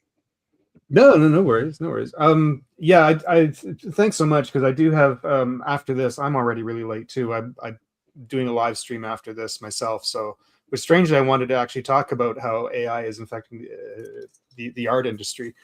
Phil Chandler Arts can join me afterwards. Something I want to bring up, because I've talked about this before, and I was surprised maybe nobody else has actually mentioned this, because something that's I've always had a fascination with was the resource-based economy. That I don't know if I imagine you probably heard of that, and Jacques Fresco, who started the Venus Project. That has fascinated me to no end. And I always wondered if I have a feeling, I think Roddenberry based some of the world of Star Trek on that, because it's very much like that. It was a whole idea of removing two big things: removing government and removing money altogether, freeing up the advancements of technology just to do what they needed to. But Fresco always believed, though, that having control over that because if you removed government and you remove greed and you remove that kind of power mindset, we could better control what our technology need to do and have technology work for us rather than us work for it. So, but he had some fantastic ideas of dealing with population, and that if we advance technology that way, that we could live far much richer lives, that we could sustain the populations of the earth, and we could expand cities under oceans and on oceans and tower cities and everything that would sustain society. And I've always been fascinated by that. But it's a pipe dream. It'll never happen at this point. But I just wonder if your thoughts on that, or if Phil, I think you're spot on. I think that's a lot of what gave Roddenberry those ideas to portray it in the various shows and his writings, and it was wonderful that others took that same baton and expanded it, or kind of touched on that economy in other episodes, in other series. You're absolutely right, and kind of how we really, to be honest with you, on the post-labor economics, we just touched on it just a bit, but the idea being that we're not, again, trading our time and our labor for wages. Instead, we're sharing dividends from assets that are generating revenue, and then that's being transferred back to us in the form of a dividend, like the Alaskan oil wealth fund and other wealth funds, and UBI being a safety net, if you will. So what that does is that frees up more of our time, or gives us the choice of how much we want to labor. And there will be some of us that we enjoy our jobs, and for thousands of years we've defined ourselves as, oh, I'm a bartender, I'm a doctor, I'm an engineer, I'm a taxi driver. And that's it's even been in our names, the English names oftentimes, for some reason I'm drawing a blank, but anyway, that's how we've defined ourselves. And in the world that you're talking about, Phil, or that future that we're talking about, is we won't be defining ourselves that way, but instead maybe we'll be more defining ourselves in our interests. Because think of it as a post-labor economic world where think of us as all retired individuals at different ages. We're all now retired, and we choose to put in so many hours. Maybe I enjoy cutting hair as a barber and liking that interaction and that conversation with somebody, and somebody would pay $2 for the robot to do it and trust the robot with blades, with a shell over the head. But then there would be no human interaction. Whereas I would enjoy having that conversation with the barber. And, sports is going to be something that maybe, am I going to watch the robots fight, or am I going to watch real humans, on the robot fighting draws big crowds, right? Yes, it does. But there's still but let's look at a concert. The human experience of playing music. Yes. I'd much rather watch that show at a concert and enjoy even the imperfections of a mistake, of a misbeat or a misstrung on a bass guitar or something, and rather than a perfect sound of robots on a stage, Whereas I might go home and still watch a movie that is completely done by AI, and it's riveting and exciting and dramatic to watch. So I do believe we can get there if we don't destroy ourselves beforehand. But it is true. We have the potential of having an abundance of free time, creativity that's interjected into the society and the systems, where new ideas and new things will come about. AI right now is not creative. It might have an IQ eventually of 400 or 500, but still not be creative. We as humans are creative and can introduce new ideas. And with abundance, with not having that fight for energy and that fight for resources, it's very possible that new ideas will flourish. And to go back to the exploration point, that's part of it. We explore in our learning. We explore when we pick up a book to read, to find out what the author is saying or doing, and intrigued by where the storyline is going, just like we watch a movie. That's a part of exploration. Just like, getting on a sail ship and finding the Americas for the first time, that feeling of exploration. We're going to have that ability if we're all retired. Imagine having all that time, that free time. To get us to there, it's going to be difficult because we have a lot of control freaks and greed and control systems and regulations and laws and nation states that fight amongst themselves and want to war with themselves. And the people typically, again, I don't want to get into the politics. Maybe Gene Roddenberry talked about World War III as an example. Don't do this. Fight for peace. It's the rulers, it's the ruling class of the elites that want you to fight, to keep you divided. And we outnumber them, and we can avoid that. And like I said, I can't say it and emphasize it enough. You folks have an ability to, the Star Trek and what he portrayed, how our future could be. And so divide and conquer. William, remember this rule of acquisition number 10: greed is eternal. Maybe for the free, but the free didn't have abundance. Travis, William, I love you, brother. Have you seen the show called The Orville? The Orville. Probably. Remind me, fresh me. That's the parody. It's the parody by Seth MacFarlane.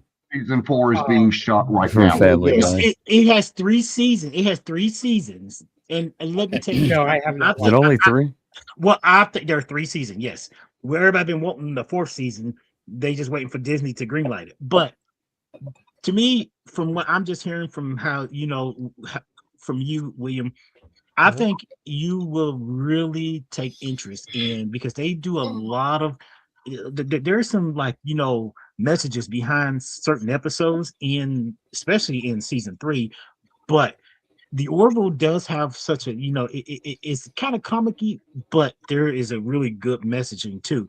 You might want to check the Orville out and check it out, because it's the parody of Star Trek, but it really does have, each episode really it delves deep into some stuff that you had talked about too, of this particular, these topics that we've been talking about. And Seth MacFarlane, he's a huge Star Trek fan. He is a huge Star Trek fan. It's one of his best works, in my opinion, because he's a Star Trek fan. Star Wars, it's funny as hell. It really is. The Orville, like Travis said, it's on Disney Plus, and it is funny as hell. It goes from 1 minute being totally. Why's he got to be on Disney? Minute it'll rip your heart out. Yes. Phil is right. Phil is right. Phil is right, because especially in season 3, you could see the production budget go up. But the first 2 seasons, you get through those first 2 seasons, they really do have some really good storyline in episodes and stuff. But season 3 really kicks it up, and there's some stuff in there that I believe you would really like, and I would love for you to come back and we talk about some of the stuff, and you could probably incorporate it in your messaging and in your talking to, because there are some things out here I'm like, wait, I remember some stuff like that from the Orville. There is some messaging like that from the Orville. There is a lot of there's a lot of Star Trek messaging in there. Let's say there's a 2-part episode in season 3 that rivals Best of Both Worlds in terms of tension and just nice. They have artificial life forms in and they really do it real well. They do it really well on touching and stuff and everything about what we're talking about artificial. I'm telling you, lay it down right trust me. The Orville. If you get a chance, you and your family, sit down and watch it. I'm sure people will your family will enjoy it. But it has such good messaging. My wife is a fan of Star Trek as well, and we've been talking about going back and starting at episode 1 on Next Gen. Well, this year is the 60th anniversary of Star Trek, and I'm doing a whole rewatch from TOS all the way to and stuff, because in September will mark its 60th year. So, and I know they're going to be doing something like Paramount and everything. They're going to be doing some big Star Trek thing, and there's most recent shows that came out. Lower Decks, Prodigy, Star Trek Picard season 1 through 3. Then there's Discovery, and then those are the newer Star Trek. But like for us, we go to the old school Star Trek, and to rewatch all this stuff, and for there's a new generation, a younger generation, pardon the pun, a younger generation who's going back watching what we watched, and they are loving it. They're dissecting it and stuff and everything else, and it's really interesting to see a newer generation that's younger than us taking in, absorbing what we watch, and they seeing the diasporas of what they written back then. That's what's happening now, and it's just like it's like, wow, some stuff has came to pass in Star Trek and everything else. But like I said, the Orville, check it out, and you are not going to be disappointed. No, you're not. I too am. I'm doing the original series of the original series for the year. So yeah. Nice, good. But now I have one final question. Okay. In your opinion, William, how would you advise that people work with AI? Because there's, it's like, Phil, he is an artist, and I'm on a lot of book forums for authors, readers, and illustrators. But Phil is an artist, and I'm hoping to be an author. But that industry is severely being affected by AI. Yeah. And illustrators are being put out of work because of AI artwork. And I don't mean to sound selfish here. I really don't. But I do have very rare selfish moments. And I actually mentioned something on Zach's podcast about this. I've just written my very first book, and it's the first in a series. I'm hoping to get published. I'm hoping to make a career out of being an author. And yet, the only thing that I've used AI-wise is, because it's so much easier and I do not own a physical copy, I've basically used a thesaurus.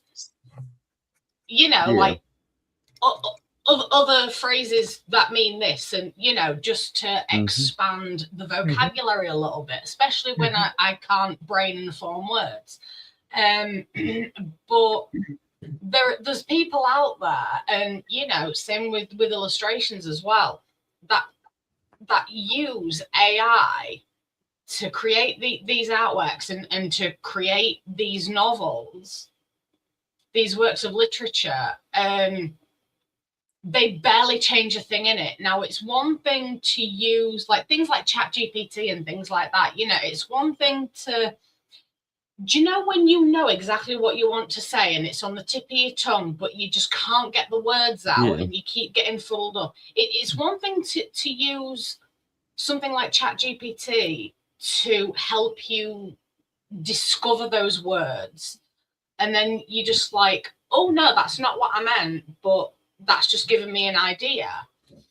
It's one thing to use it like that, but to write an entire book and then barely change a word of it and have it being like 99% AI.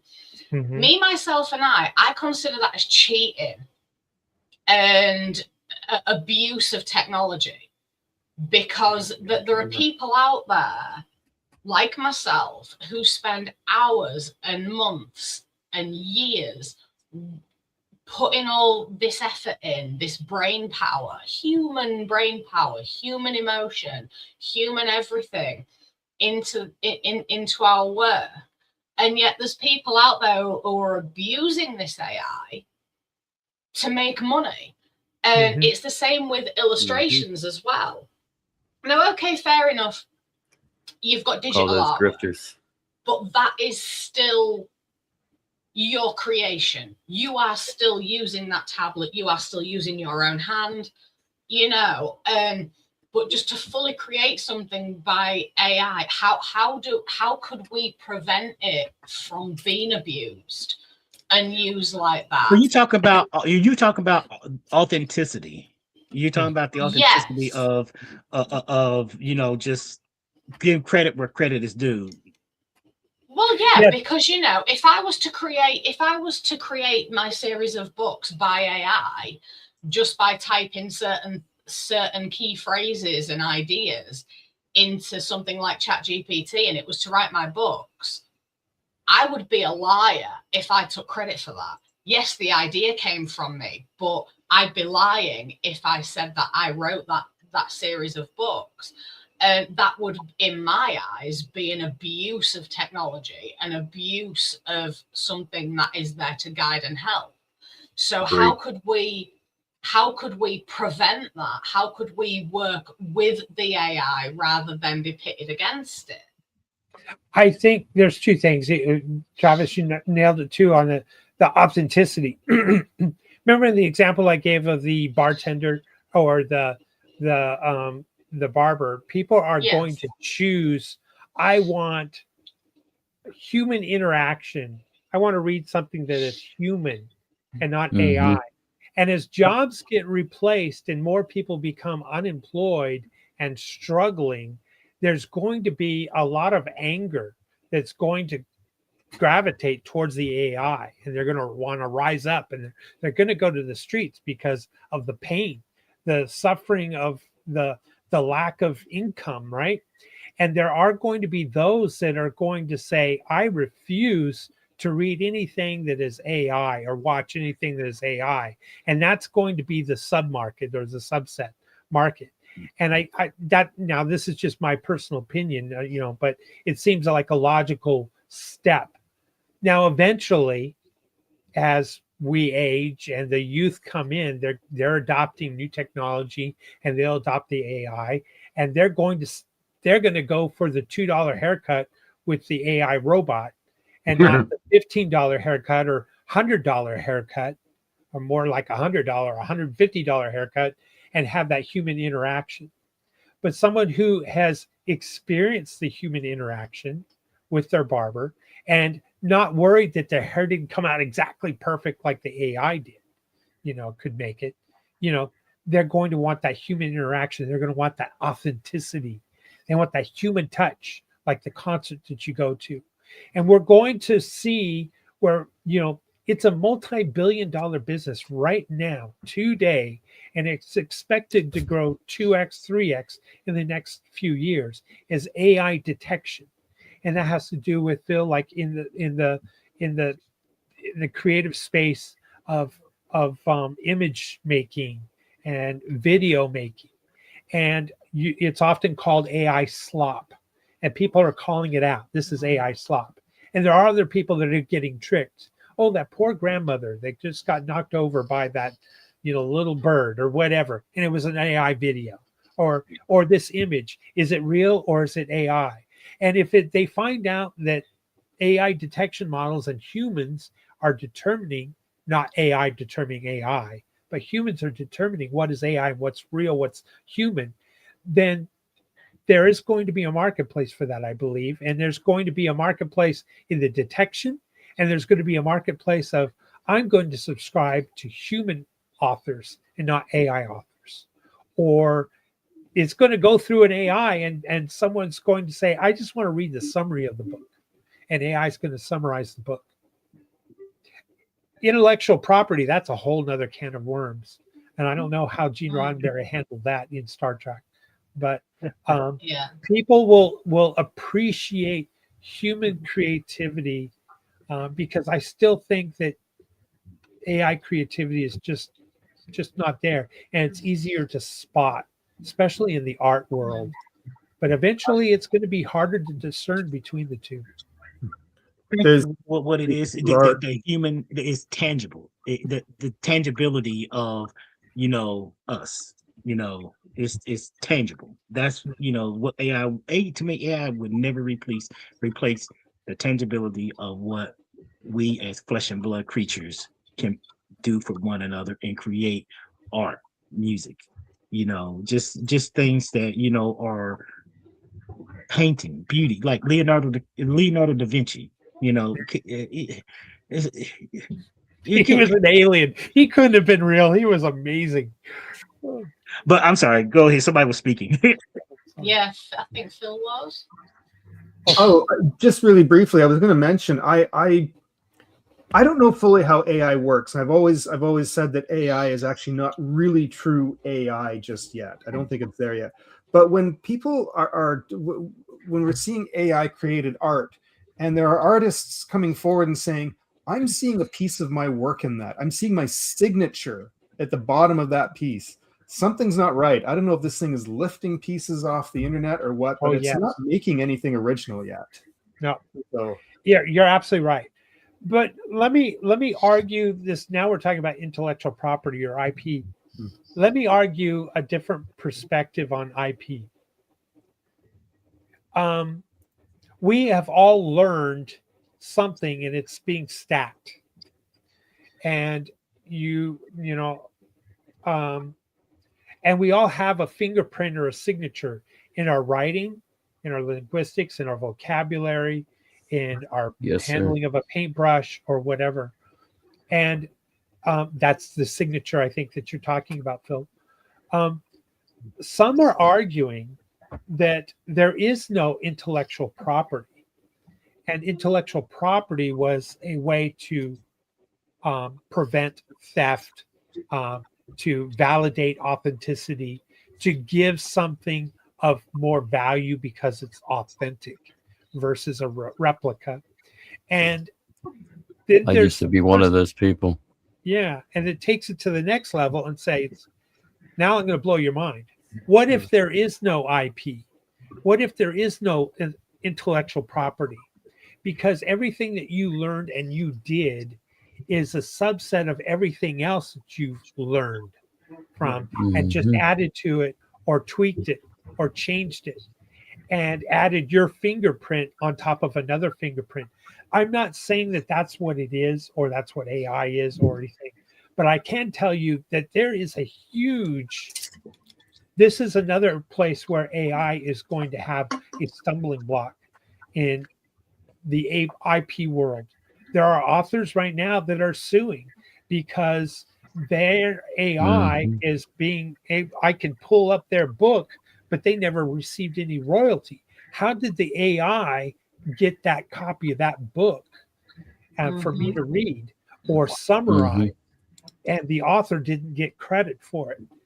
And so as the revolt rises up, as people lose their jobs and their wages to AI and automation is, again, robotics linked at the hip with AI. When before we go rising up, they're going to say, I want my due. I want my money. It had my book and I didn't get paid. It used my art and I didn't get paid. And there's going to be a fight. What you're saying too is something like, patent, like, the patent office, like somebody creates something. But I mentioned earlier Philo Farnsworth about him. He actually, it was proven in a court of law that he created basically what we see as TV, and stuff and everything else. Even though a rival tried to take what he already had, some years before, and they was trying to get it and stuff and everything else. But the courts found it's like, hey, look, this was created before, but y'all took his patent and stuff, and y'all took his ideas and stuff and everything, used it and tried to pass. And I think those were within days. And it's just what you're saying too. It's like the whole thing. Real quick, because I know we got to get going. But yeah, I was about to say, we're about running out of time tonight. The intellectual property and patent stuff and everything. Going back to the authenticity, it's like when technology get in the way of what someone created, that somebody actually created, they're not getting their just due as like you said, royalty or acknowledgement. Yeah. I don't know. Wow. Well, is there You are correct, Travis. Any closing thoughts before we call it good? I have one closing thought. Go, Katie. Don't be a dick. Don't be greedy. Be greedy. Greed is good. Greed is good. Just like Gordon Gekko said. I have a question. So y'all hate me now, right? No. Hate you? Never. No. No, I love you to pieces. You're more my Chris. You're my people. brother from another mother. I'm just fucking with y'all. Come on. Hey, come on. Giggity. I'm just fucking with you. He brought the quagmire. Would love to join you. I got to get me something to eat and I got to go to bed. I've been dying. I would love to join you, but oh my goodness, it's late. And I would love to join you on your channel and stuff. I have to rearrange my schedule for something, but oh my goodness, I gotta get up at 6:15 in the morning. Oh yeah. I know anybody check out Phil's question channel. for everyone. Yeah, there's the quagmire. Hey, come on, giggity. I know a question. Ever been to the Buzzy Navel? It's a bisexual strip club where every exit's also an entrance. Giggity. Real quick, my closing thought is thank you, William, for coming on. I hope we have you back as a guest and stuff. It was a pleasure to meet you and to hear your insight and to hear everybody's insight, whoever joined us and stuff. Anybody who wants to join us and stuff, hopefully in the not so far distant future, William can return as a guest and bring others on and stuff and everything else.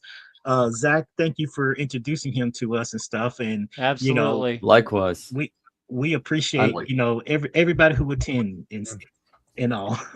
Oh, it's been fun. You are now officially part of the Technical awesome. Trek family, William. See, William, I told you they'd like you. Thank you, Zach. I had a warm invite from Zach and a warm welcoming, so I really appreciate all of you. Thank you so much.